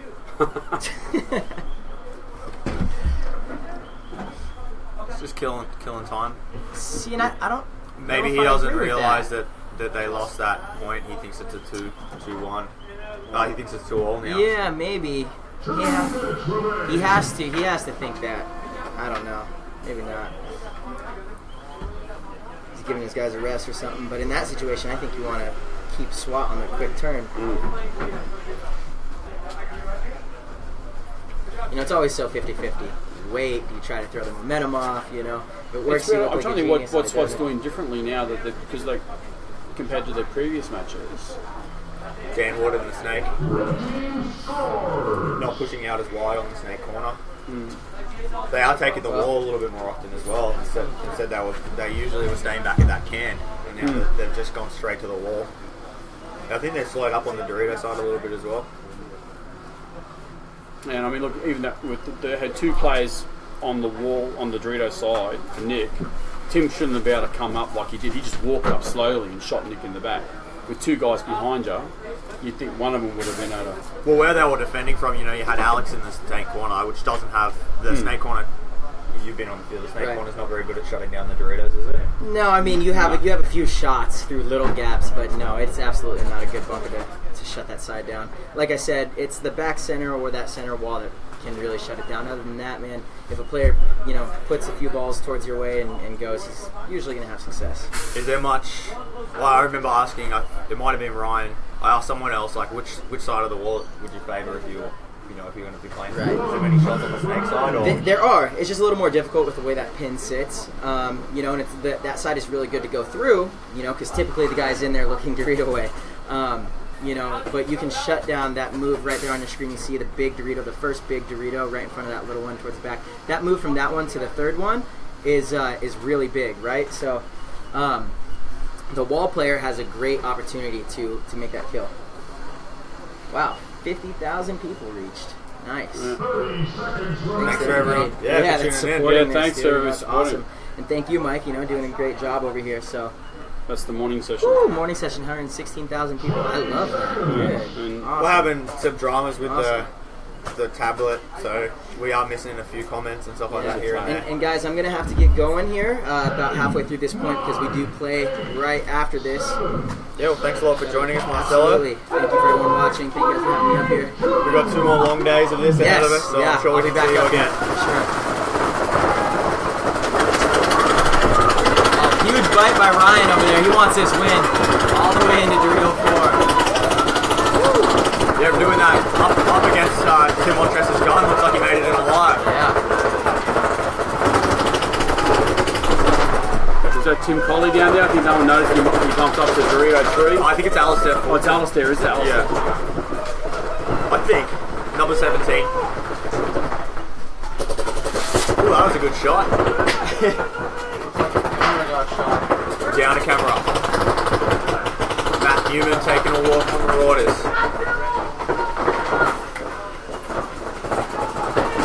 SWAT doing a good job here. Not getting too antsy. Spreading the field. 2-all draw. They're both teams are just taking their time. Just over a minute left on the clock now. And like Dan Woods just takes out the Dorito player. Oh no, Jeremy Fidden. Jeremy Fidden just took out the Dorito player. Oh, Tim Montressa doing his signature slip.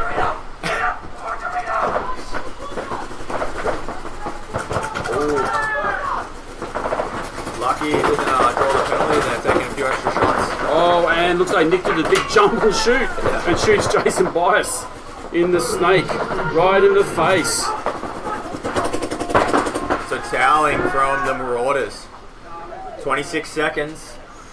We could see my score line 3-2. What did I say? I said 4-1, didn't I? Yeah. I said a 3-all draw.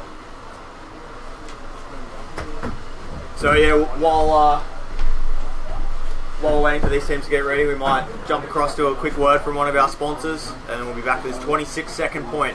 SWAT versus Marauders.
So this is breaking news. We've got a weather front that's just skirting on the outside of Sydney. We're just keeping an eye on it, seeing if it's going to head this way.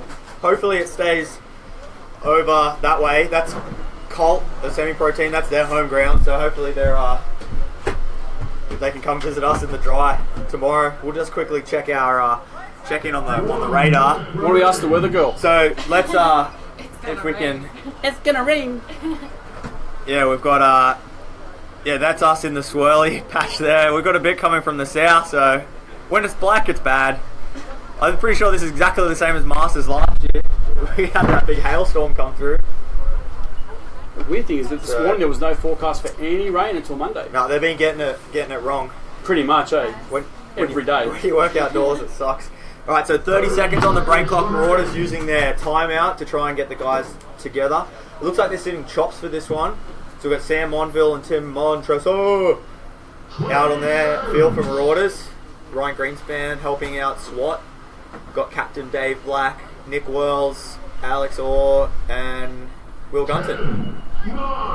Maybe. No, Dan Woods. Will Gunton? Dan Woods. They all look the same. There's Dan Woods. 26 seconds on the clock. See if Marauders can tie this one up. Taking the snake off the break and lifting their wall player.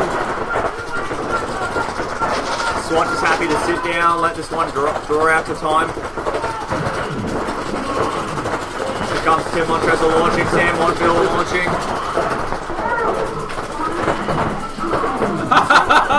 Oh, awesome run Good through job. by Tim Montresso.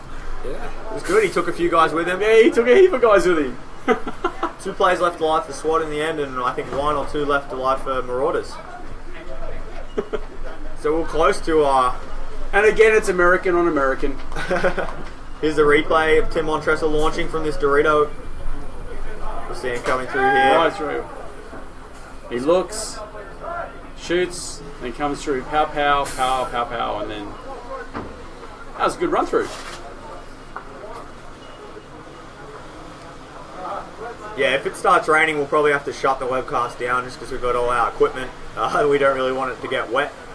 It just depends on how hard it's raining. If it's nice and light, it should be alright, but if it's a storm, we might lose the feed. So if you do drop out and we don't get a chance to come back, just remember 8 a.m. tomorrow morning, Australian Eastern Daylight Time. So whatever time zone you're in, Google a converter. Australian Eastern Daylight Time, 8 a.m. It's times 1.8 plus 30. What is Super 7's Paintball?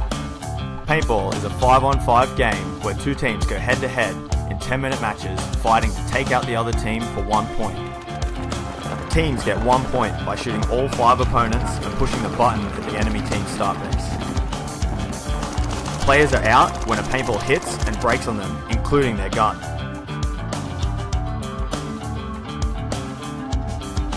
Between each point, there is a 2-minute break to reload, clean up, and prepare for the next point. To win, a team must gain a 4-point lead or be ahead on points when the 10-minute time limit expires. For more information, check out www.super7paintball.com.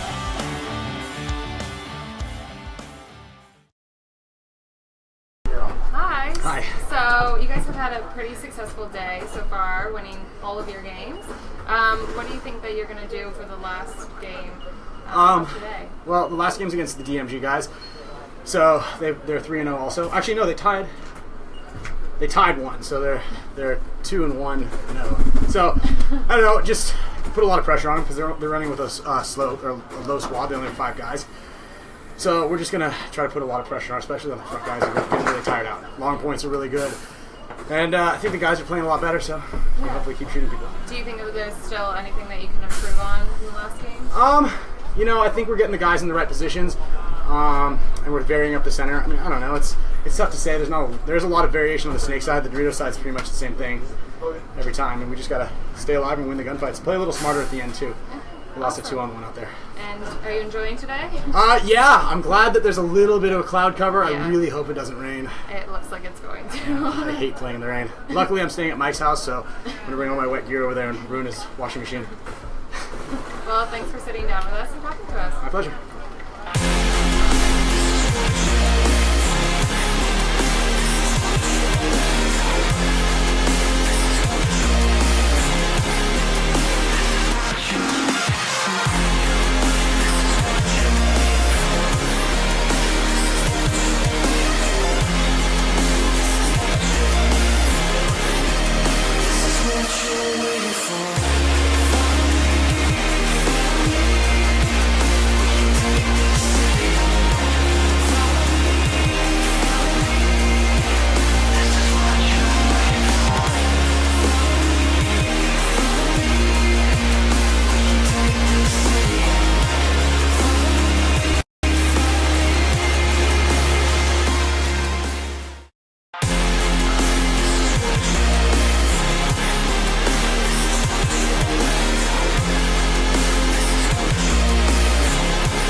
All right, guys, we are back. Our announcer had to take an emergency washroom break here because we are streaming so hard.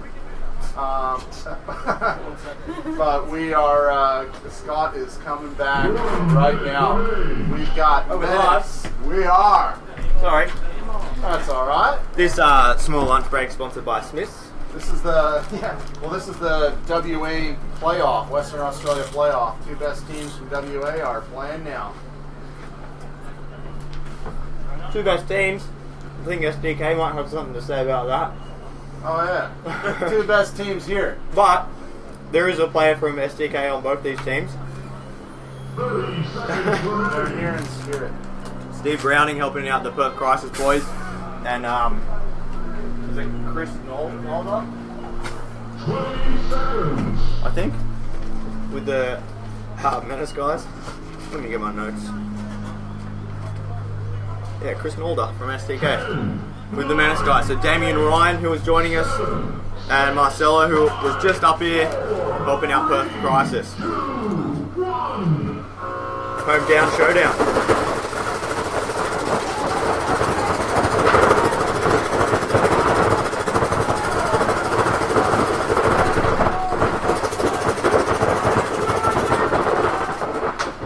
So, two guys dropping for Menace 3.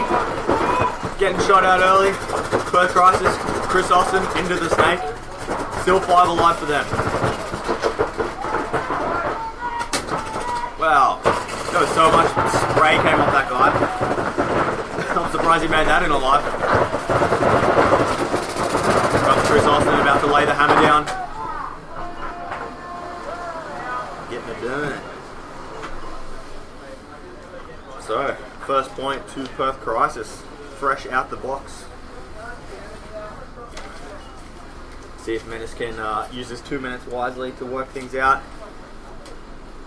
Figure out how they want that one. Menace was founded in 2003 in Perth, Western Australia. Notable wins include Super 7 Series, Super 7's Masters, World Cup Asia, and the Malaysian National Paintball League. The Masters roster is Justin Knight, Adam Kavanagh, Ethan Earnshaw, Campbell Thompson, Daniel Carter, Chris Nalder, and Damian Ryan from Infamous. Menace is sponsored by Planet Eclipse, Style Supply, Action Paintball Games, Girl with a Camera, Wasp Baldivis, and the Mandura Paintball Players Club. Menace shoot Eclipse CS1s and Geo 3.5s. Menace is one of the oldest Australian pro teams with international professional wins. With the addition of Damian Ryan from LA Infamous to the roster, they'll be hard to beat.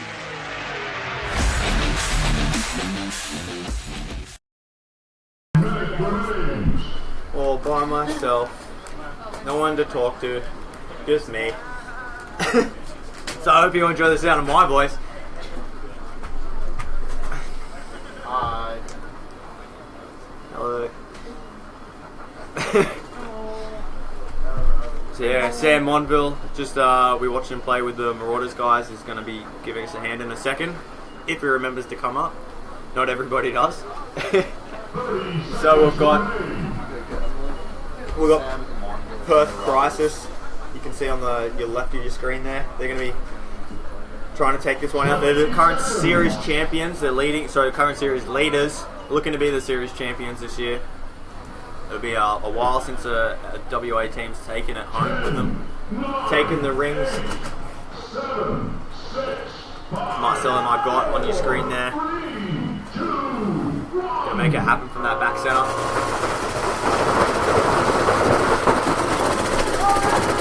Both teams, Damian Ryan getting shot out, so he's trying to go wide. So they're running straight to Marcelo's gun. Another player getting shot from the back line for Menace, so 3-on-5 game now. It's like Perth Crisis just have their lanes up a little bit faster.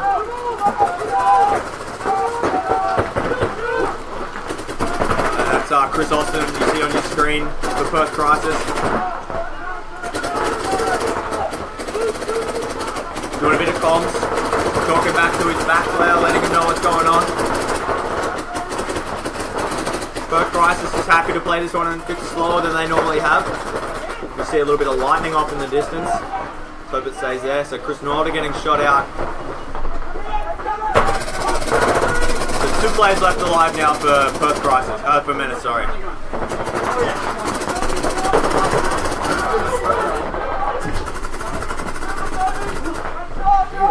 Yeah, now I'm joined by everybody.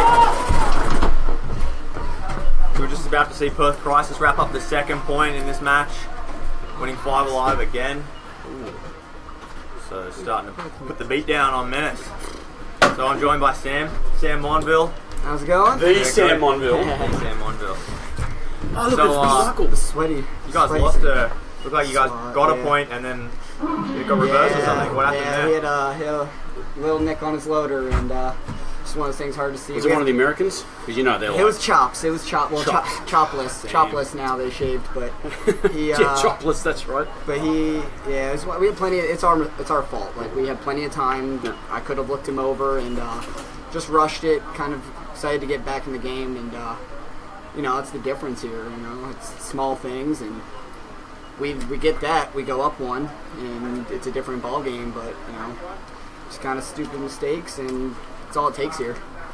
We saw the same when you guys went to. So it was the 5th point, but only the 4th scoring one. Yeah. Where you were standing there for a bit trying to kill the clock. Was that? Yep. Did you know what the score line was? I knew what the score was. It was more just giving our guys kind of a second to breathe. I wanted them to go in there, kind of get ready, and it was 2 minutes is still plenty of time. It's a tie game. You know, we'll regroup, give myself a second to get composed, and hit it, and then we have plenty of time to go back in. We have that full 2 minutes because they've been in there for a minute, and it was just more to kind of let us get our heads about ourselves and then go back out there for that next one. Yeah, well, definitely we've seen 2 styles of play on this field, like guys being able to just sit back, roll the guns, but then other games, people getting one in seconds of just those big bites that we can see. Tim, who's helping you guys out, Tim Montressa, he's really good at switching that. That he can sit back, roll his gun, and then all of a sudden he's down at your end of the field shooting you in the back. That's kind of what we were talking about with our guys. It's in our first and second matches, we were up bodies off the break and had the better spots. But our guys were still in the mode of we had to go really fast, and it was like, no, let's slow down, compose, keep where we're at, and then we'll start putting it together and going forward. We're trying to go too fast.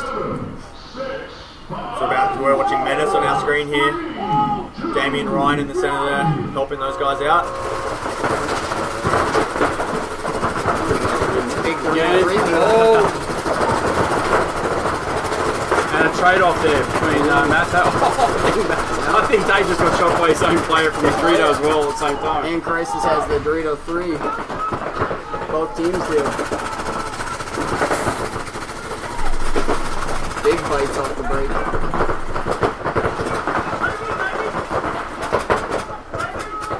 I find it interesting that Menace is using Damien more as a back player.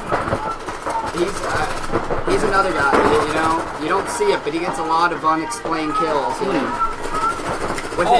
a great back player. I mean, he's just an awesome player, but I just thought, I think sometimes when people are bringing over these American killers, of that caliber, you kind of want to go get them. Go on, do what you do. Go to the wall, mate. Just shoot the guys out from the wall, Something with Damien, Damien with 15, that's it. He's so good.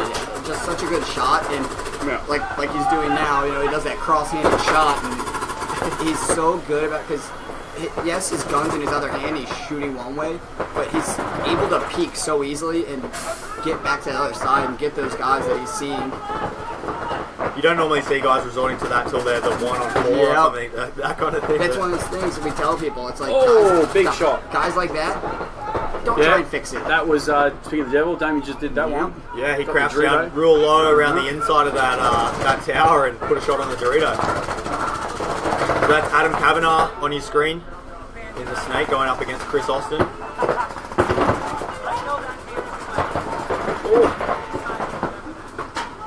That's it, both staying alive. They know he's there now. Some pain is going to get dished out to one player or another here. Corner guys stop him from taking that move. Here it goes. and stayed alive. And Damien missed it as well. Yep. Oh, this is going to be bad. Oh, Damien, bad timing. It's a couple in the kidney. Just bad timing. So how is it playing with the Marauders guys? You know, Good. we've watched them progress throughout the year, stepping up from semi-pro this year into pro. How do you find them? They're actually really good players, and like you were saying before, with Tim, he's really good at that kind of shooting, slowing it down, and then seeing the opening, and taking those bites and pushing the envelope, and then slowing it back down. It's our guys kind of right now only have one gear, and they're trying to do too much. And that's, like I was saying before, it's weird shooting off the break, got kills off the break, and then we're getting into spots, but then they're over battling. They want to do too much too fast, and it got us into trouble. So like our first point of this tournament, we were up 5-on-3 off the break and lost. Yeah. Because we were trying to do too much too fast. Instead of just saying, okay, we have the bodies, let's find where theirs are, put it together, and then slowly go at it. And you know, one of the things me and Tim have been stressing with them is you can win a point in 9 minutes and 59 seconds and win the match. You don't have to win in 20 seconds. Yeah. Make sure you win the point. That's all that matters. And it doesn't matter if you're down by 3 or it's 0-0. Win the point. Don't do a low percentage move just to try and get. You think you can get that little extra? No. Have faith in the guy behind you and let them work. Well, that's something we've seen in the past from the Marauders guys, is that I call it smelling the blood in the water. So they get a couple kills, or a guy will have a really hot game, shoot 2 guys out, and just be like, "This is my game. I'm going to go finish it," and take 2 steps and get lit up. So, and then all of a sudden, they're from two bodies up. It's back to a 3-all game. That's what we talked to him about. Just slow it down. When you get those kills, great. Let everybody know. Let them then sort it out. And we tell our guys, just shoot your zones until we start figuring out. We'll let you know. Hey, if they're only here. Hey, you can go make that move. Like, just slowly play it. Well, that's something. It's a different sort of style of how we're seeing. Oh, do we want to watch that replay again? Or here it comes. Yeah. So this is a replay of Chris Austin up against Adam Kavanagh from Menace. 2 great snake players. Gets that crossfield kill. But so Adam Kavanagh is 06 and Chris Austin's 07. So I think he beats him by 1. And a crisis on the screen now. Trying to do the closeout points so they can zero this. Mercy rule. Old school cool up in the wall there. Guy's been playing forever. Matho is the machine.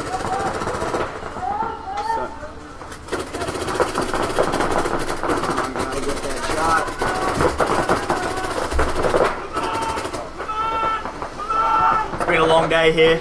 It's been a hot day. Everyone's a bit tired. You can see a lot nicer now, right? The speed of the play slowing down a little bit. Everyone's digging deep, trying to get the day done. I like this weather for our matches. Some nice little pool.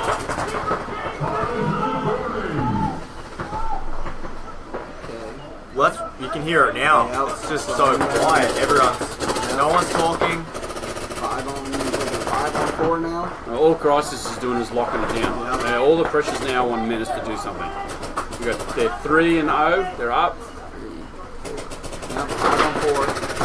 Well, 4-on-4 now. And Mike Downing, he was a big weapon for them this morning, just doing so much damage out of the Doritos. But I think Menace has sort of shut that down by having Damien just stand in that tower and just keep them out. Oh, sorry, in the back center. They gotta find out the guys in the W. Well, they are going to find out the easy way or the hard way. Yeah.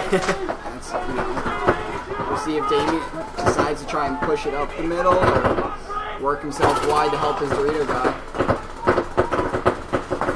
A good view there. Dave's really got a commanding position, stopping them from how to bump out any further. As Damien Ryan would say, he's window shopping. Yeah. And that's something that Damien and Ryan is one of the best players in the world at. It's unfair. Yeah. Tall players are unfair with the W. Yeah, exactly. I want it to be taller so that they could feel what I feel. Yeah. Well, Damien was one of the people to notice that everyone's saying our W's apparently is that little bit smaller, a little bit lower, than a lot of people are able to play through the windows quite easily. Yeah, when it's like that, I'm like, okay, yes, we have more guys that can play it now. kill. They know he's there now. Hopefully. No, that was. W guy got the Dorito kill. 4 on 3 now. Yeah, man. Sorry, Perth Crisis is happy to grind this time off. Ooh, Nice move. Didn't even get the shot on him. He's getting shot at. Yep.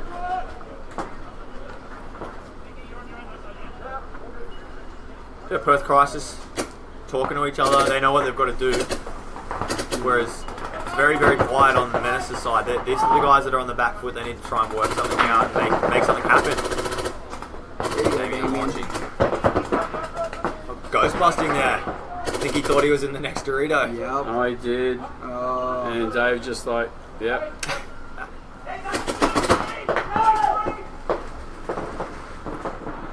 Supposed to keep your hand on your head while you're walking off and see Damien Ryan, his hand on what's a bit more important. Some menace in the snake now. You might see one of those situations where Perth in the snake corner. They're checking, I don't think they're they know checking where Dave. each other are. Oh, Dave is out, and it's a penalty. Oh, it's a 1-for-1. So now it's a 1-on-1. Yep. There you go. Yep. And Menace will get the point. Mike Downey. Sorry, Chris. Who's that? Come on, you need to be Dave running Phillips. The Menace guy needs to be running this point in. Yeah. Wasting some valuable time here. And I don't think he knows that.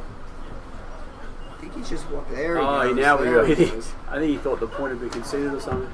This is Campbell Thompson.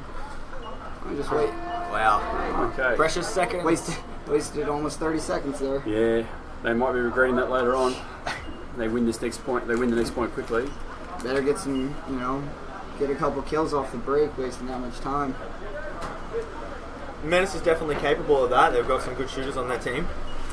But the first couple of points, Perth Crisis showing that they can win the air. And I think something like this, Perth's probably not going to risk much. They're going to play it a little bit shorter and keep the bodies alive and make them dig them out. Temperature's dropping. It feels like that rain's coming. Yeah. Could have used this temperature drop earlier. I was like, oh, I didn't play like this all the time. It's like, wow. I'll go home and it'll be snow. And that'd be a hard thing with when you're traveling, like if you say you're going to Europe and stuff like that. I know when I go to China in particular, and like when it's like middle summer or middle winter here, and over there it's the exact opposite.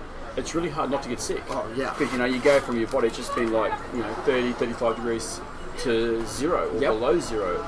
And that's what we go, especially with playing with Houston Heat. We'll go from Pittsburgh, it'll be cold. We'll fly to California for practice, and then we'll go somewhere like Chicago or Florida where it's extra humid. And it just, we usually try to always get in a couple days just to acclimate to the temperature. Because it's a world of difference. Like a lot of guys, when they, especially at an event like World Cup, the humidity in Florida is so much different than California.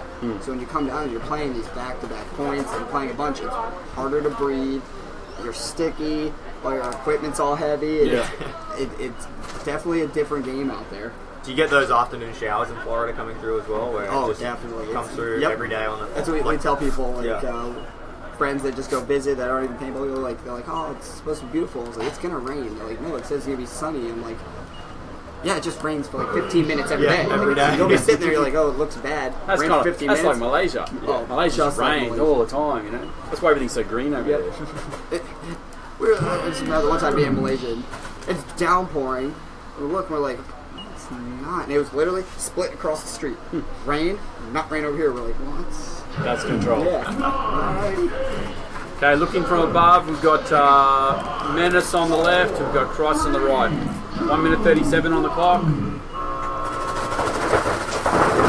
Crisis risked a lot of bodies that time. Alright. Copyright Damien Ryan up through the window. Not able to shoot anyone out though. And they lose Naylor with the break as well.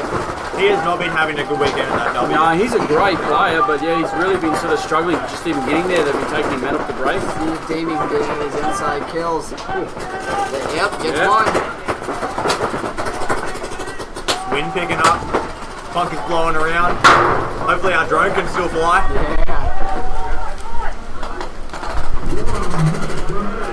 Yep, we're gonna have to start going.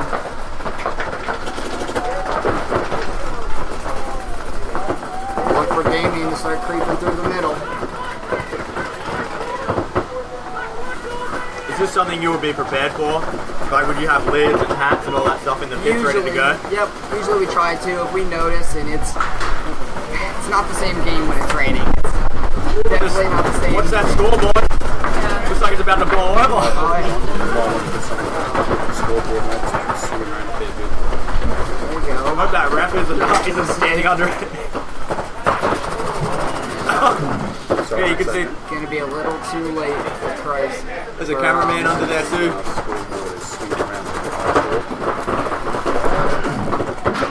Look at the scoreboard. Yeah, it's more important than the game. So while that's going on, Perth Crisis holding it out for long enough.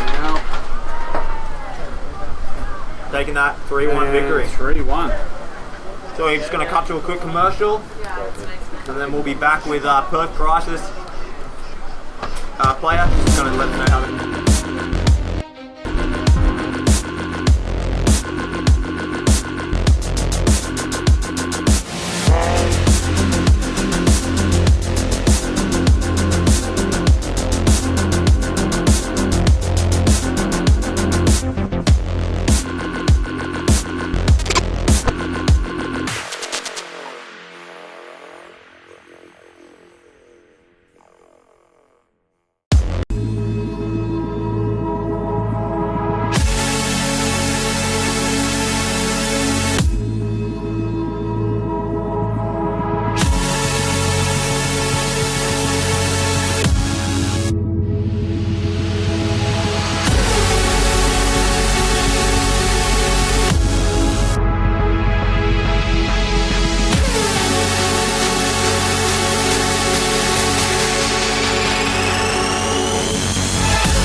I'm here with Mike from Perth Crisis. How you going? You guys did really well off in the beginning, and they were getting a couple points, but how did you feel about what did you do towards the end to keep your lead? We just knew they've got a lot of experience in there. They've got Damien Ryan, who's obviously a very good player. Wanted to not rush things. Sometimes we do rush. So take it a bit steadier, get the kills, and I think that really worked well. Talking better, knowing we've got the G's where from, and then finishing it off pretty clinically, really. So, yeah. Awesome. And what going forward, Super Sevens, hopefully weather permitting today, that there'll be more games. But what are you hoping to improve on, or what are you going to do strategy-wise? pretty much the same.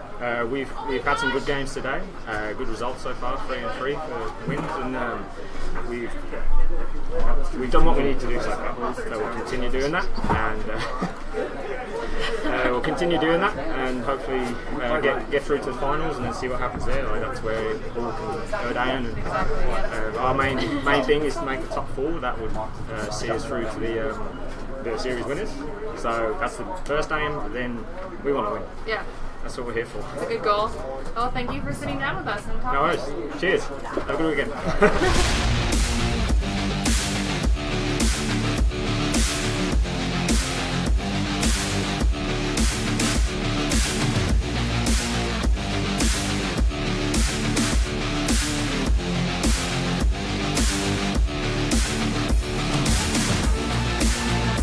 Oh, that sucks. Goes through his last spot and dumps it on the ground. Go. Ryan for another run through from the W. Doesn't get his man getting punished for it. From Snake 1. Garrett running down the highway. It's going to get picked up real early. One for Expendables. While that, here comes Keith launching, trading out. There's a guy in the wall. Nathan's coming for the wraparound. Hello. He got Mark Elliott about to get down by here comes Shagger.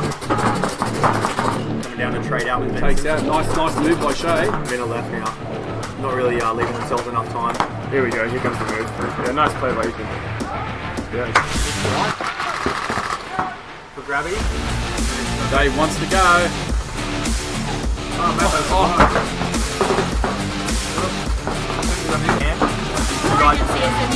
Yeah, it's me. The circle now.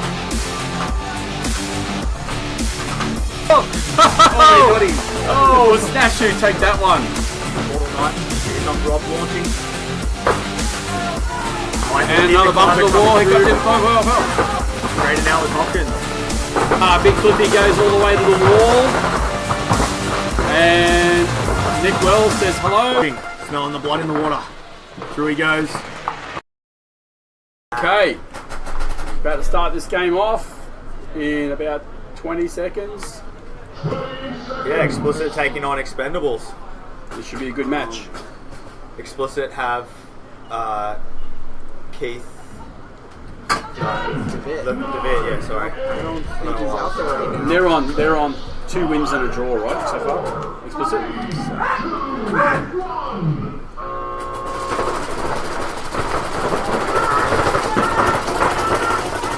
I think you're right.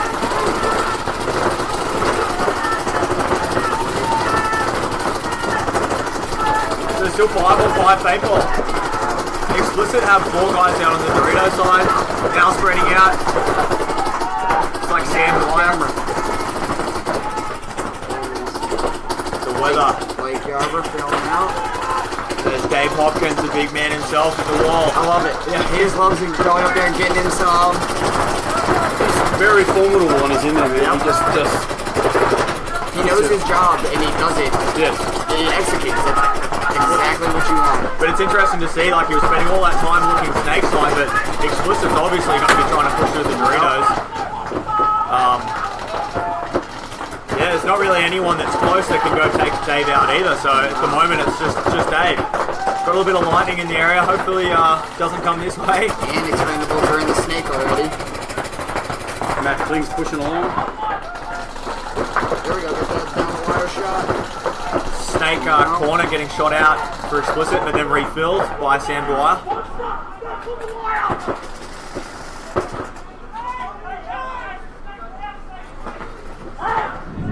Yeah, Explicit just happy to sit and roll their guns.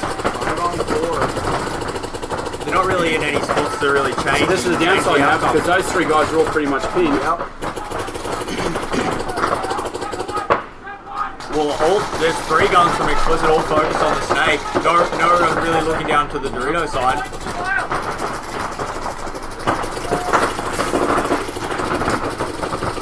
See Matt Kling, he's bumped back to Snake 2 there. Ooh, getting a shot across the field on Plucker at the top of your screen there. taking his time.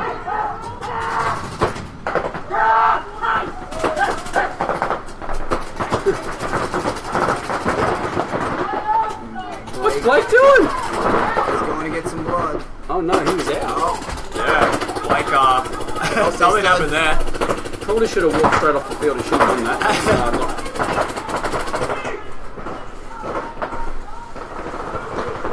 It's 4-on-3.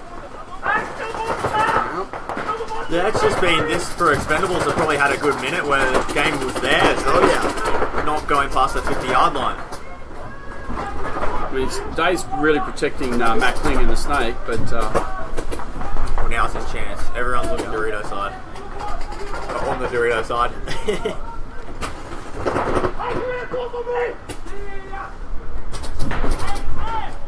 But this is now Expendables has tried to make a few moves. This is where Explicit shine. They're good at these long, drawn-out points and just being able to just grind other teams down and catch them when they make silly moves. Like what we saw Blake did. Big thing is this: the kid for Expendables needs to stay alive in this snake. He loses a gun battle. Well, yeah, and we see him trying to gun battle right now. See, and if I'm this corner guy, I want him to, because I shoot him, we turn the whole field around. and Sam, what a great move from Sam. Oh, but then they lose. So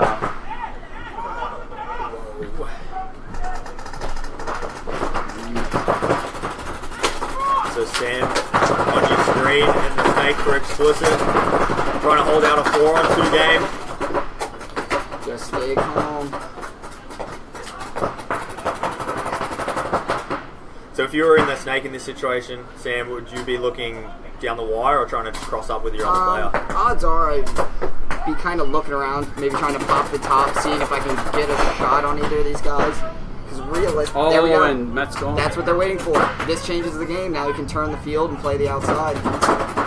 You see his body language change. So he should be wrapping around the outside and trying to put that shot on the Dorito side tower from the Expendables. He wraps around like that and shoots that guy. It's probably one of the longer points in the matches so far today. Almost 5 minutes of game time gone. And sounded like the paintball's connected there. That was halfway through a move there. Yep.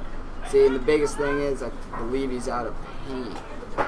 But if he would have just stayed in that little W and wrapped around, he could have shot that guy in the tower.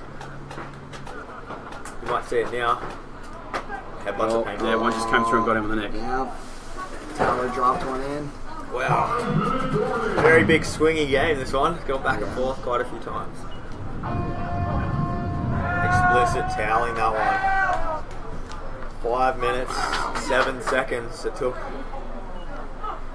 Expendables sort of had, openings after openings after openings, and just more than happy to sit back. I like the way they played it, though. It's just, again, like we were saying earlier, it's you can win a match if that first point is 9 minutes, 59 seconds. You win 1-0. The trophy doesn't say you only played 1 point. It says you won. Yeah. That's all that matters. That's true. I like that. They got the positions, they got the kills, and slowly, picked people off. They didn't try to do too much. Yeah, the only sort of hiccup they had there was whatever Blake was trying to do. Yep. It happened. Yeah. There's times where you think it's only the certain couple guys, and next thing you know, you're like, oh, I look ridiculous out there. It's alright. He's played plenty of paintball where he doesn't look very ridiculous, so...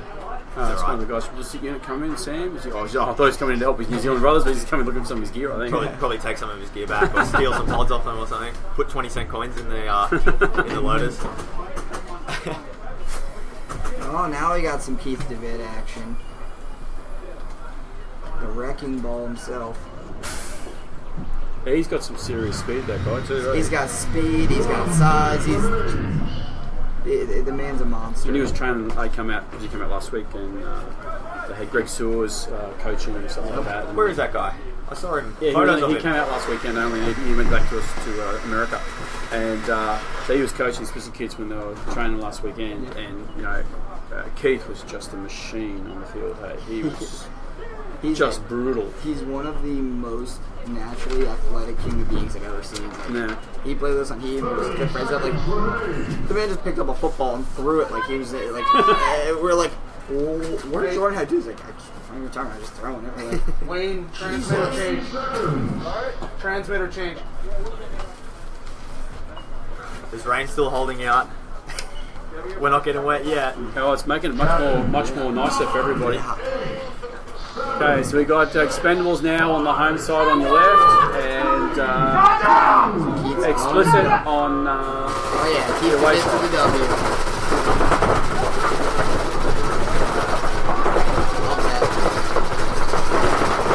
Expendables with 2 off the break. Yes, he's zoning up on the Doritos and just shutting him out. Or maybe not. Looks like he's looking snake. He's going to come over top of that and wait for that kill. And now it's the shoes on the other foot. Expendables just in no position to go and take Keith out. Again, it's going to be on this snake side of the Expendables to turn this around. Oh, and Susie stepped out from that tower. Keep the bit standing over the top. So Blake does a big fill, and now you got Mackling and Blake Yarber left.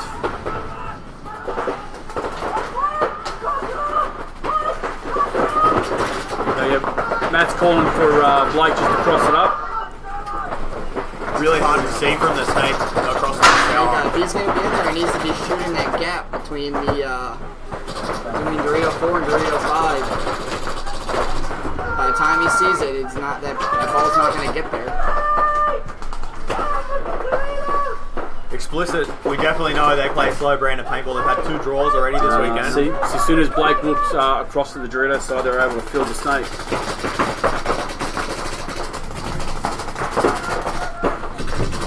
So, like you said, Expendables, 1 point up. If they can hold this out for another 3 minutes, and they're still going to win this match. Yep.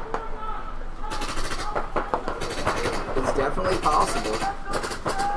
If you were, like you said, you play sort of like an anchor role versus the Heat, what sort of bunkers would you be putting if you could put people in certain bunkers? What's the best place to play defense? I'm gonna want the big Dorito, the Dorito 2, maybe either the snake corner or the snake that Expendables are in right now.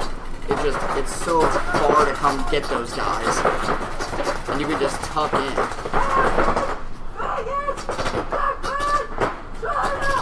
They're still doing a really good job of holding it down. Yep. See if the teams have a bit more better paint management this time than the last point. Oh, Blake trying to make something happen. A lot of spray coming off his bunker. This could be huge. He makes this bump without being seen. Oh, looks like Keith might have seen him put a few shots on the tap. Referee going in, calling a penalty. No. I think just as he came around, Keith put a few shots down on his harness. Unlucky for Matt Kling, so. Well played by Matt. Yeah, that's definitely the move. I mean, they're all concentrating on. They're 4 on 2, and Matt pushes up. Yep. Keith, for a second, Keith wasn't looking at him, and then if he would have, Keith doesn't see that, he shoots him and shoots the snake guy. Snake guy had no idea until Keith saw it, so. Yeah. Definitely a good move, You can turn a match around quickly like that. So now we've got a 1-1 match with 2 minutes and 3 seconds on the clock. I'm surprised you can see from that far away. I got people telling me in the image. Do I hear rain? Okay, we're just going to jump to a quick commercial, and we'll be back to watch the last 2 minutes of Expendables and Explicit.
So it's one apiece.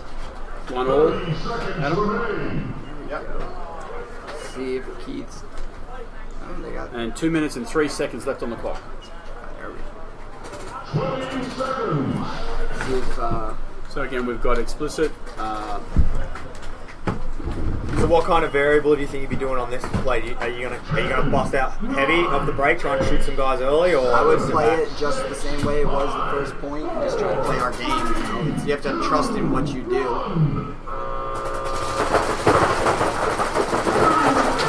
And a big run through. So Keith, there we go, Keith. Going through, taking the wrecking ball. Taking Matt Hopkins out There we with go. him. And they still have a guy up in the W and gets the kill on the snake. Yeah.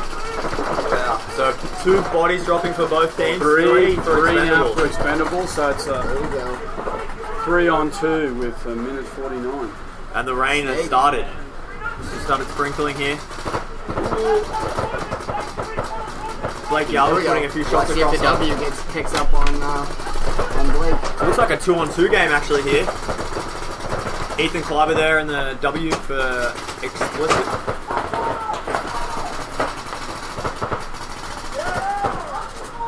Oh, 2-on-1 now. And yeah, that's the That was, look for Expendables to blow that horn. yeah, explicit. You think they'd be toweling it by now, right? Just letting that time tick away. I'm calling for it. There we go. and then a teller. 53 seconds on the official game clock. We are into that magic minute, so any major penalties now activates that swing point, so you automatically lose the point if you get a major penalty from now on.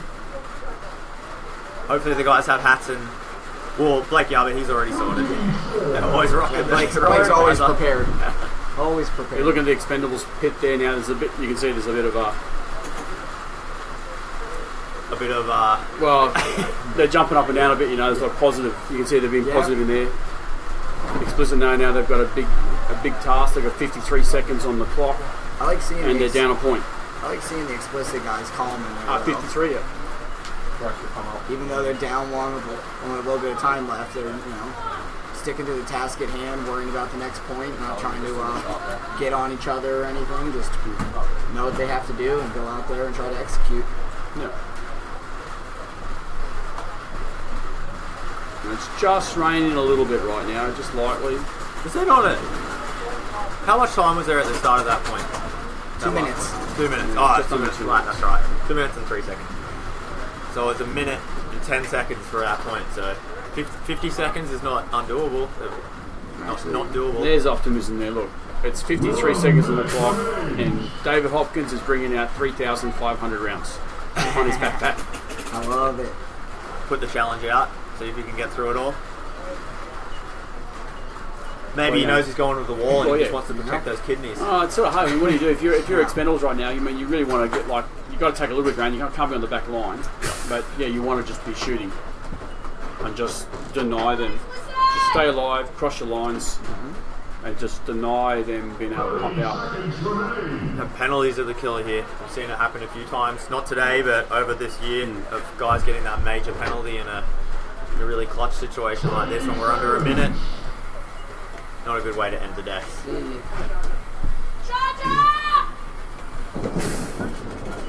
if Keith's going to go through again. Watch for the Expendables to put that three-side tower shoot across to prevent that.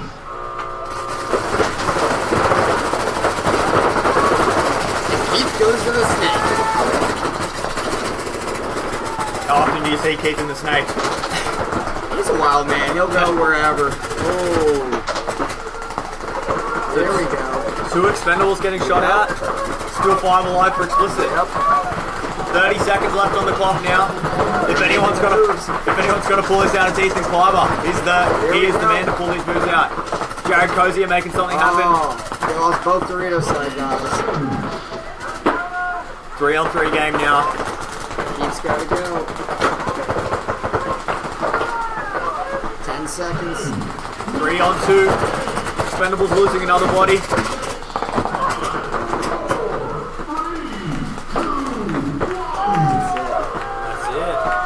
Expendables taking the win. By the 2-1. closest of margins, eh?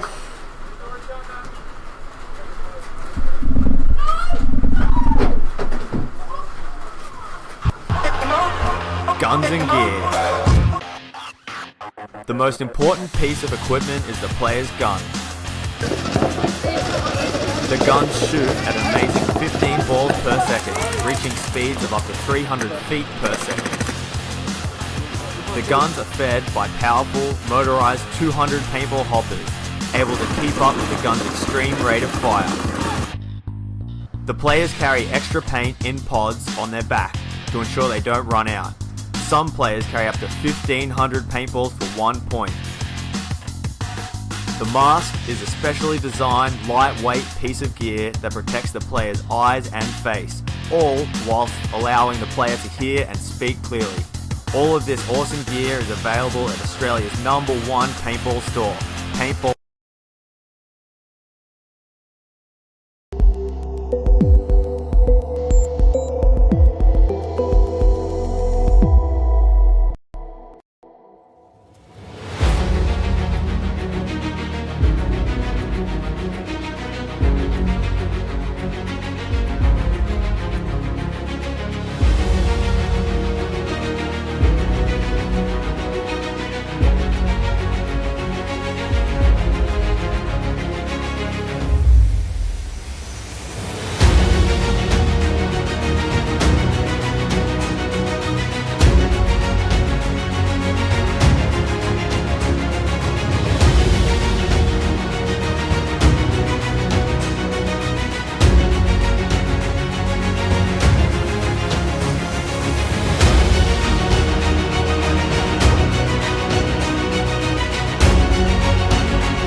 From the Expendables. It was a fairly close game for most of it, and then the last 2 minutes, what did you do to really keep the lead and get the win for today? We actually got our communication right this one, and that was pretty much it. We just stay alive and then try and pick them off as we went. So it was a hard game. It was a really hard match. Yeah. And they really took it to us, especially that last. Yeah. It was, yeah. Sorry, I'm still trying to catch my breath. Yeah. No, it was more, yeah, we tried to get that communication thing sorted out. Would have liked it to have been an easier win, but it was, yeah, I mean, they really brought it. They really showed up. So other than communication, is there anything else that you're hoping to focus on for the next game? I think the guys, yeah, we got the game plans are working fine. It's really that communication thing. The field's interesting because it's really hard to pick certain, like when they get into the snake, to work out where they are. Yeah. And I think that's affecting our communication a bit as well. I mean, obviously everyone's in the same boat, but once they get in there, it's actually quite difficult to see where they are. So you've got to try and locate them and then pass it on to the relevant people. And I mean, that's where we've been lacking a little bit, but especially me apparently. So. All right. Well, thank you for joining us again. That's okay. Not a problem. Thank you.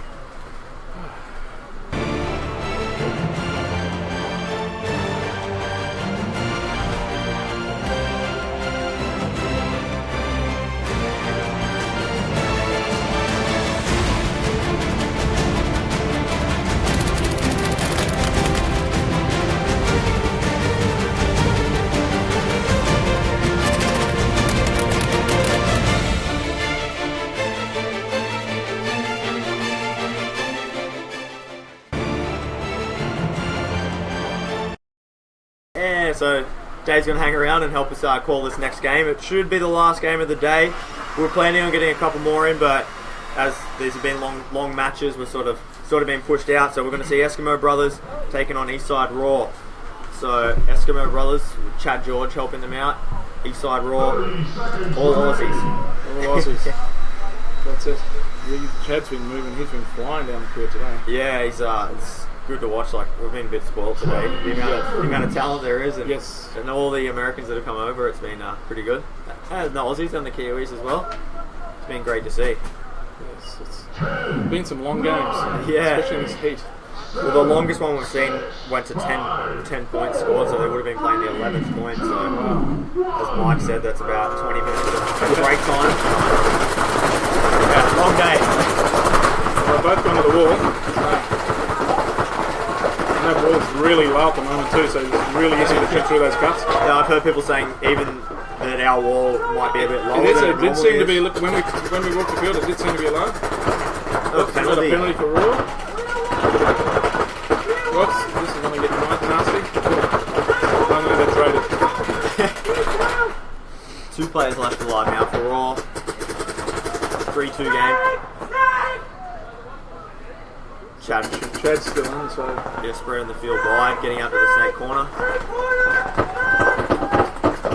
So Eskimo Brothers sort of had the field spread, whereas Eastside Raw are both trapped in the snake and the snake corner.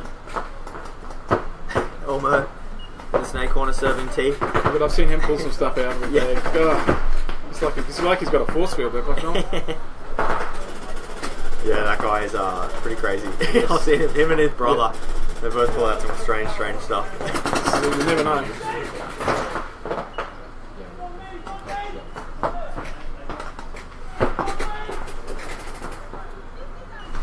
Chad making his way out through the snake. Chad George. Damn, he can move. Houston, he absolutely fly. There he goes, launching. Oh! That was painful. He went over to dome him and missed him, so they ended up trading out. They left him in, and the penalty. Wow. They've thrown the penalty and the football. Oh, and he's taken that guy too. That's it. Wow. That was nasty though. Yeah. That was very nasty. So it always shows, like, you know, Chad sort of going in a little bit soft for that bunkering. That's something I always said, don't, you know, you go in half-assed and something like that will happen. I think it was the fact that he went over the top, because his gun, he would have needed his gun. Because if he was tucked right in. Well, here we got a replay of it, so this is Chad at the top of your screen. Yeah, I think you'll find his gun was just on the wrong angle for the way he did it. Oh, yeah, I didn't even think he engaged. I think he actually was trying to shoot the corner guy, yeah. Have another look at it. Quite doesn't look quite as brutal on the replay as it did in real life. That was...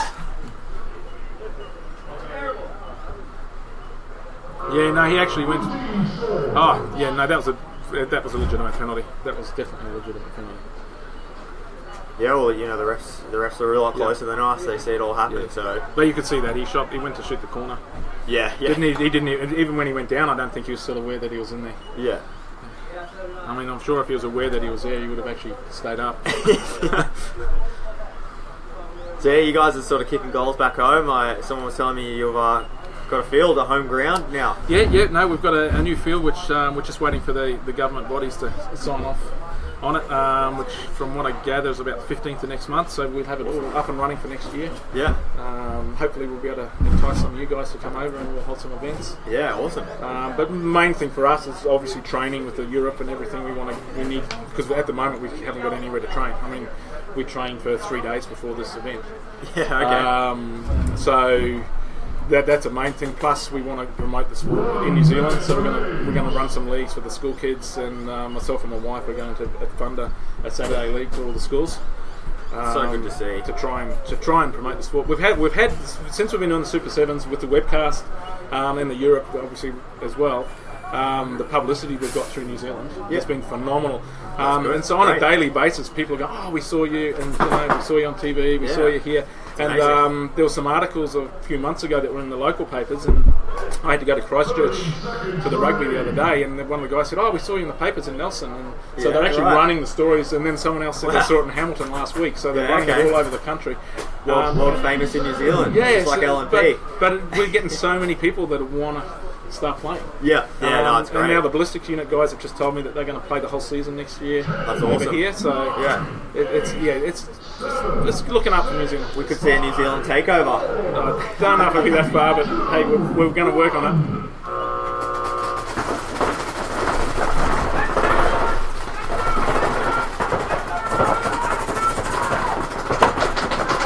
Eskimo Brothers. Oh, Chad George is doing a fast retreat, a real hasty retreat there. So they're both on both sides of the wall. It's just been cleared with a paint check. Shooting through the... This is all happening so fast. I don't think the two China guys are aware that they're there yet, so... Oh, you will be now.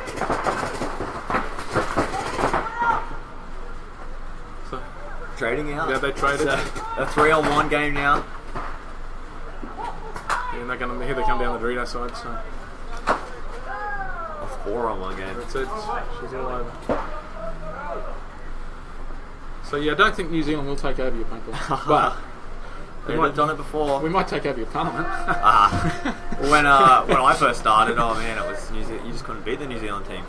The old menace. Yeah, kind of really. I don't know what happened over those years because I was actually living over here at that time. Yeah, okay. So yeah, I just don't know what happened to New Zealand paintball. It's Yeah. just died. It's interesting because down in Wellington, the guys down there, the Wellington club, have just bought a new speedball field. Oh, wow. They've just got a new compressor as well, and they're hoping to get a league running as well.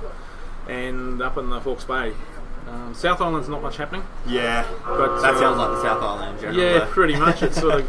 So yeah, no, things are looking really promising. So it should be good. But and I mean the webcast and what Mike does and Paintball Shop with getting it promoted out there. I mean we've got hundreds of viewers. I mean we're just getting Facebook all over the place. Yeah, no, it's great. Watching us. We see you guys sharing it around all over the place as well, helping us out. So I think this is doing wonderful things in New Zealand as well as obviously here and from what I gathered in America too today. Oh yeah, it's just such a big thing for the sport, and even all these guys. Like, years gone by, we've battled it out. Not a lot's changed, but except now people can actually see what we get to do up in a week. Yeah. We can justify it to our bosses and our wives and that's it, and husbands and stuff.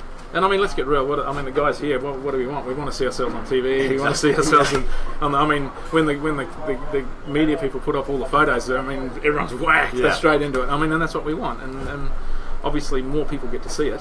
Being paintball famous, yes, is important. Oh, of course it is, definitely. And I mean, this is all. I mean, this is what you guys are doing is awesome. It's really fabulous.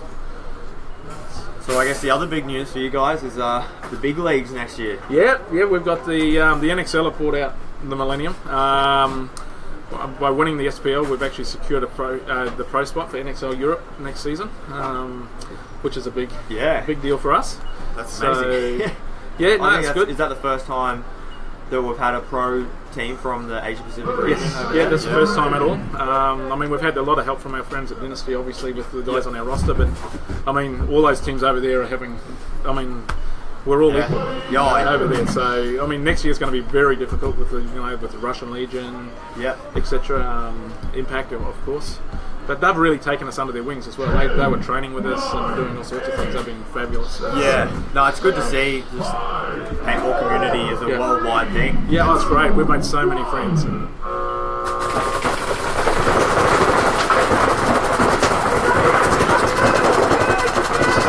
Raw trying to make some big moves up through the centre. They've just lost two. They've got one at the wall.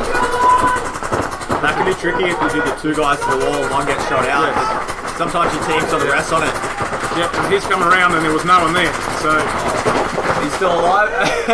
And he missed the guy here in the centre, which was interesting because his gun was actually down, so which is surprising. But I think it's caught him by surprise that there wasn't anyone at the wall.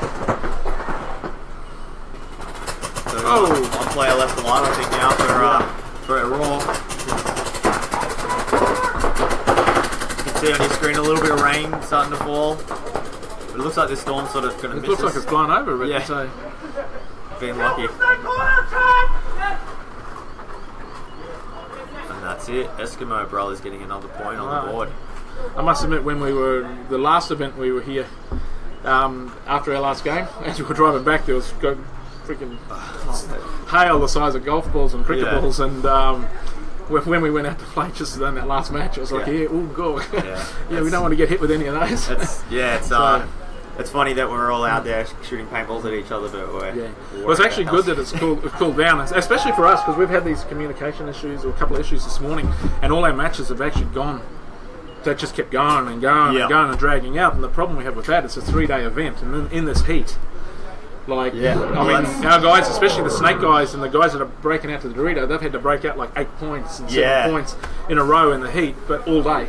Yep. And then they've got to come back tomorrow, and we've got to back it up again. So, so to the community, even though that communication thing we won, we got the results, but that little thing, has caused. Well, it's a big problem. It's where the guys are exhausted. Yeah. Well, from watching Sacramento DMG, like we've been watching them today and just been commenting a lot on how the difference in what they're doing compared to a lot of the Sydney teams, and they're not really doing anything spectacular, but their communication is one thing that we have picked up on that they're really, really doing well. But I mean, look at their season. I mean, they've just been promoted to pro as well. Yeah. So I mean, that's massive. They've probably had the added benefit, obviously, playing World Cup on the same layout. Yep. But only playing with 5. That's it. So in the heat, and they're not used to that heat at the moment either, because they've just come out of their winter. Yeah. Or they're in their winter. So you're good to. Well, I mean, we picked them. We don't play them till the last day, so we kind of thought that was a good thing. We'd get a bit of game time on the field because we haven't played on the field until today. However, they've also got used to the field as well, so and obviously sorted a lot of stuff out. So whether it's a good thing or not that we're playing them last is well, actually we're not playing them last. We're playing them SWAT last, and that's always a ding dong. It's I wouldn't know what it's like to play against SWAT. I didn't do that too often. It's not good. We've actually been since last year. They haven't been this year at all. Yeah. Okay. So we've had a good season. With the SWAT, so touch wood, it continues. Well, the events over in Europe that you've been playing, have they been 3-day events as well? They're all 3-day events. Yeah, okay. Totally different format though. Like on the first day, we only played 4 matches. Yeah. 3 matches, sorry. 2. And then 1 on Saturday, and then the finals. And that's sudden death, the last day. Yeah. It's, a lot more riding on it when there's a lot less prelims like there is here. But you don't have to play at Brazil. You get a lot of recuperation time. Also a lot of time to think about what you've been doing. You know what time you're playing as well. It's a set thing. But the sudden test's pretty cool. Once you get into the finals, it's all over. As we found out in the World Cup, I mean that went to an overtime point in the quarterfinals. No second chances for that. And we ended up coming 6th in that event. But for the whole season, including that match, we only lost 3 matches in the whole season. And the other 2 were in the prelims, so it didn't count. But that one there, World Cup quarterfinal, and unfortunately the guys from SMG just finally had a star-studded lineup with. They had a lot of the Ironman guys and the damage guys in their lineup, and they didn't really fire for the whole seison. Yeah. But the World Cup, the big one, they came out and they took it. It's went to overtime, but they got it. So. Well, that's what we see here. Our Masters is basically like our World Cup, the Australian version of the World Cup. So Eskimo Brothers, not playing all year, just coming out for the Masters. And they're doing all right. Believe me, they're doing all right. I know we've played them and beaten them, but once again, we have had no easy matches tonight. Yeah, at all. I was surprised at how tough all these games have been. Yes. There we go. So we're going to see some snake on snake action. Oh, a little hop skip and a check. They both know they're there. Yeah, this will be interesting, especially if he moves up a bit. If one of those guys moves around, it's going to be interesting. Well, the Eastside Raw player has someone backing him up. Yeah. The Eskimo brother has no one watching his back. So he's going to move. I think he's going to... So we got Chad George to the Doritos. Yeah, that was a good play. Moving off the move. Saw Chad George take that move and went for it. So Chad George is still in. This guy, Chad's going to finish. Yeah, it's just a one-on-one now. Ooh, looks like shot in the loader early. Chad George taking it out. We'll keep on forgetting. No, what I saw must have been that rare moment that happens every now and again when you shoot someone else's paintball out of the sky. Yes. It looks like it's being shot, but it's amazing. I love it. I always used to love when that was happening, when you corner to corner and you shoot someone else's paintball. Yeah, we had one of our guys in the last event we played in New Zealand. One of our guys that actually went straight through his barrel. Oh wow! For a shot. You couldn't do that in a million years. Oh, Went straight in the end of his barrel. I remember, going and bunkering people, and you'd shoot them in the loader, but then all the paint would break in their loader, but not on the outside, so they can keep playing.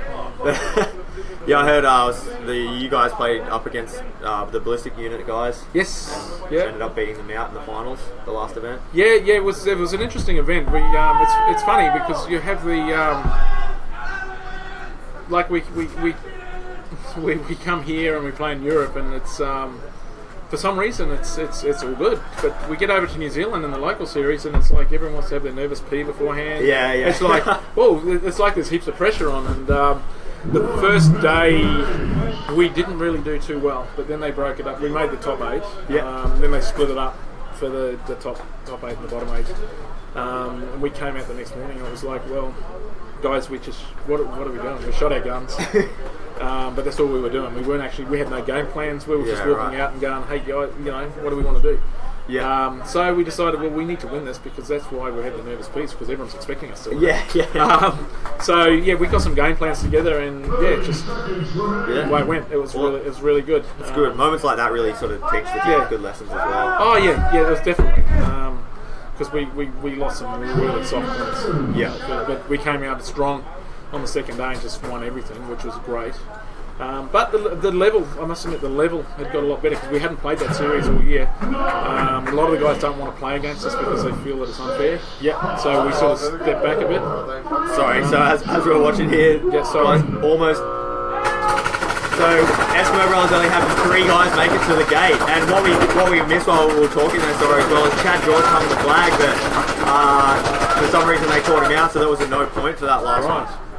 And 2 players, just Chad George left alone, so 4-on-1, 5-on-1, Chad George in the corner there. He's all by himself. He can pull it out. Well, he's good enough. Yeah. But then again, Eastside Raw are good at pulling things out as well. So he's gone. That's it. They've tailed it. So wow. So what's that? 3-2. It's just amazing. Like a professional team like Eskimo Brothers can only get 3 guys to the start gate. Yeah, that is. I mean, you've got 2 minutes to get there, and I mean, it's like us because with the way this event is. Like I carried 12 pods. Yeah, we noticed that even when there was 40 seconds left on the clock, you still rolling out with 12 pods. And so we actually have spare harnesses already loaded up in the pits. Yeah, okay. So yeah, it's for that very reason, because it's unrealistic to try and expect if you get shot after you get 12 pods in a pack. It's so the only time I don't is when I get told at the last second that I'm actually going to run all the way through. Yeah. And then I get them to drop as many as I can. Well, I thought maybe you were trying to... Sorry. Is it, you guys know the score? It should be 3-2 to Raw. To Eskimo, sorry. 3. Yeah, the refs aren't keeping up with their score, so it's hard to know what the actual score line is. Sure, Paintballshop.com. We have thousands of paintball goggles in stock and a ton of guns.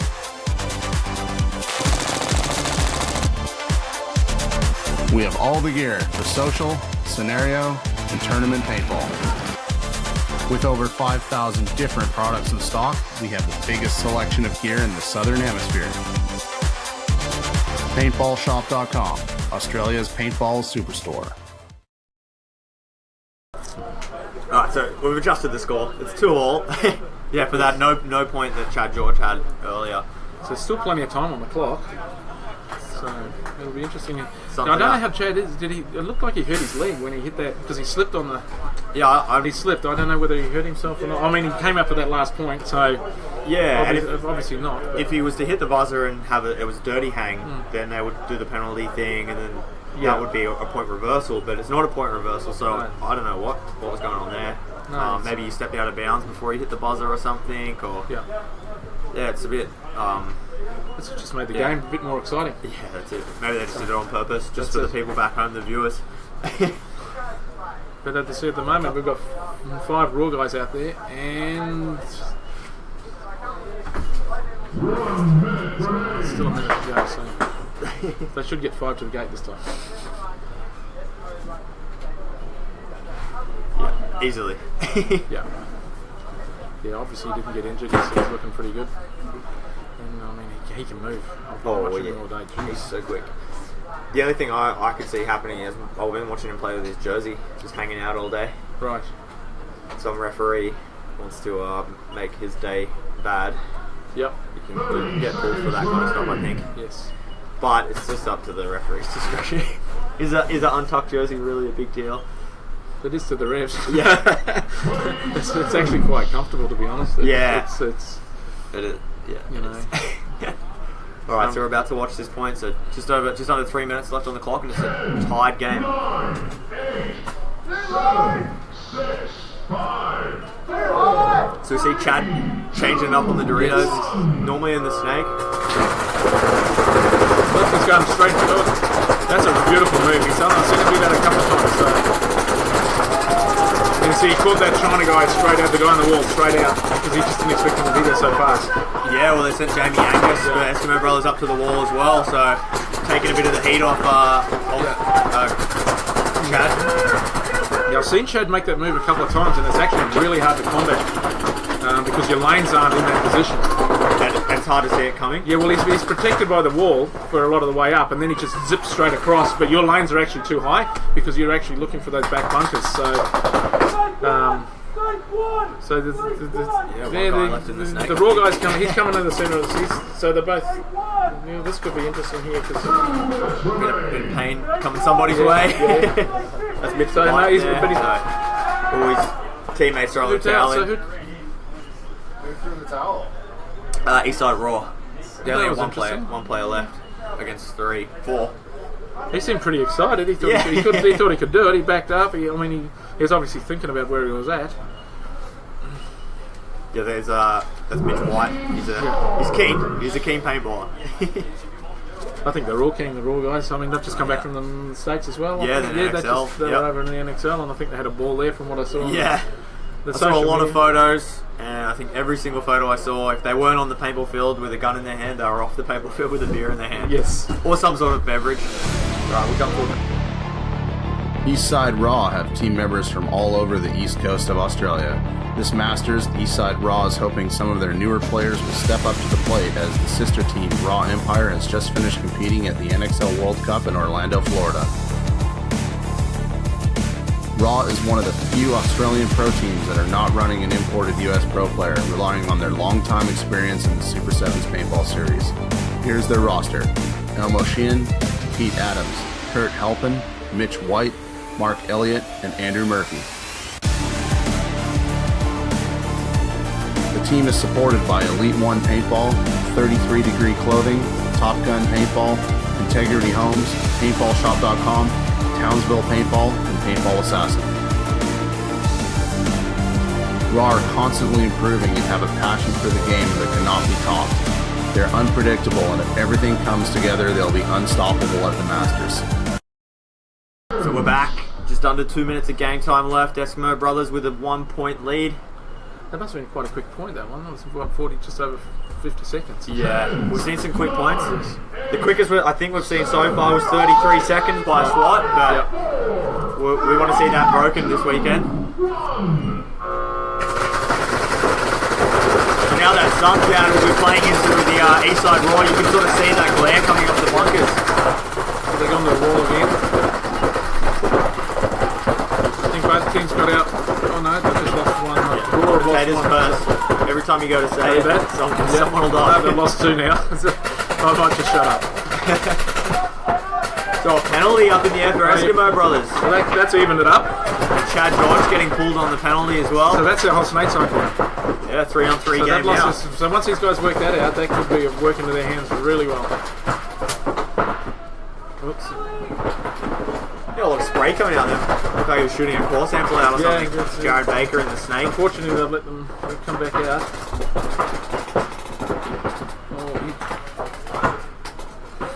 Yeah, so this is where I think what you were talking about earlier, there's not a single word being said by either of the teams. Yeah, because at that point when they lost the 2 for the penalty, someone should have worked that out, because you can see the refs when they're pulling that penalty. So it looks like got them. They're taking another one. What was that? Oh no, that's one of the Raw guys walking out. Is it? No, that's it's an Eskimo guy. Eskimo brother. So 2 players left alive. Look like the Dorito just copping a hit on his loader. Then referee going to check it out. Running in. It's a 2-on-3 game. I'm not sure they're aware. I mean, oh yeah, no, now he knows. Yeah, because he's moved from the corner there, they picked him up. So this is Jared's sort of game. So they here. really need to finish this now because to tie it up.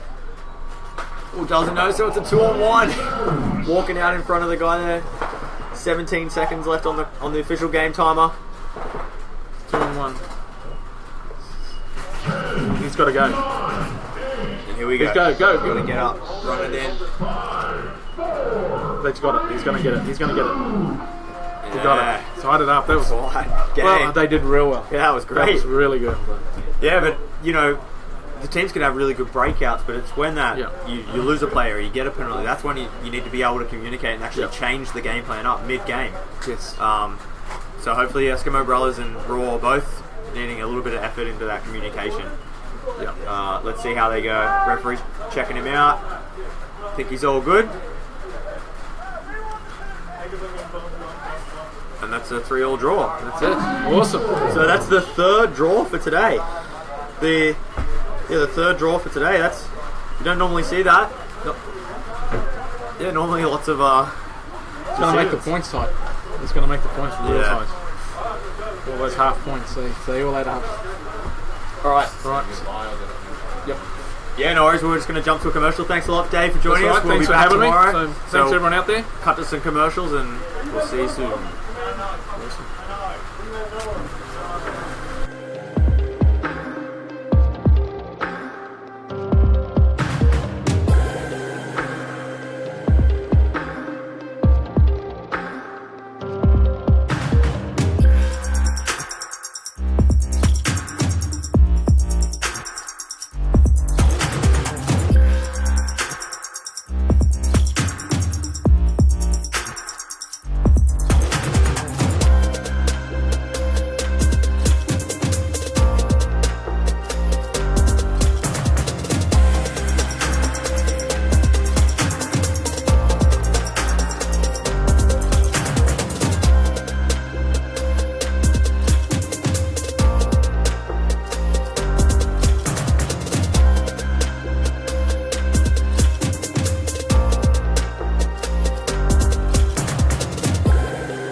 Hi everyone, it's Olivia. Thank you for watching our webcast. You can find us tomorrow on YouTube and Facebook again at 8 a.m. Sydney time. Thank you.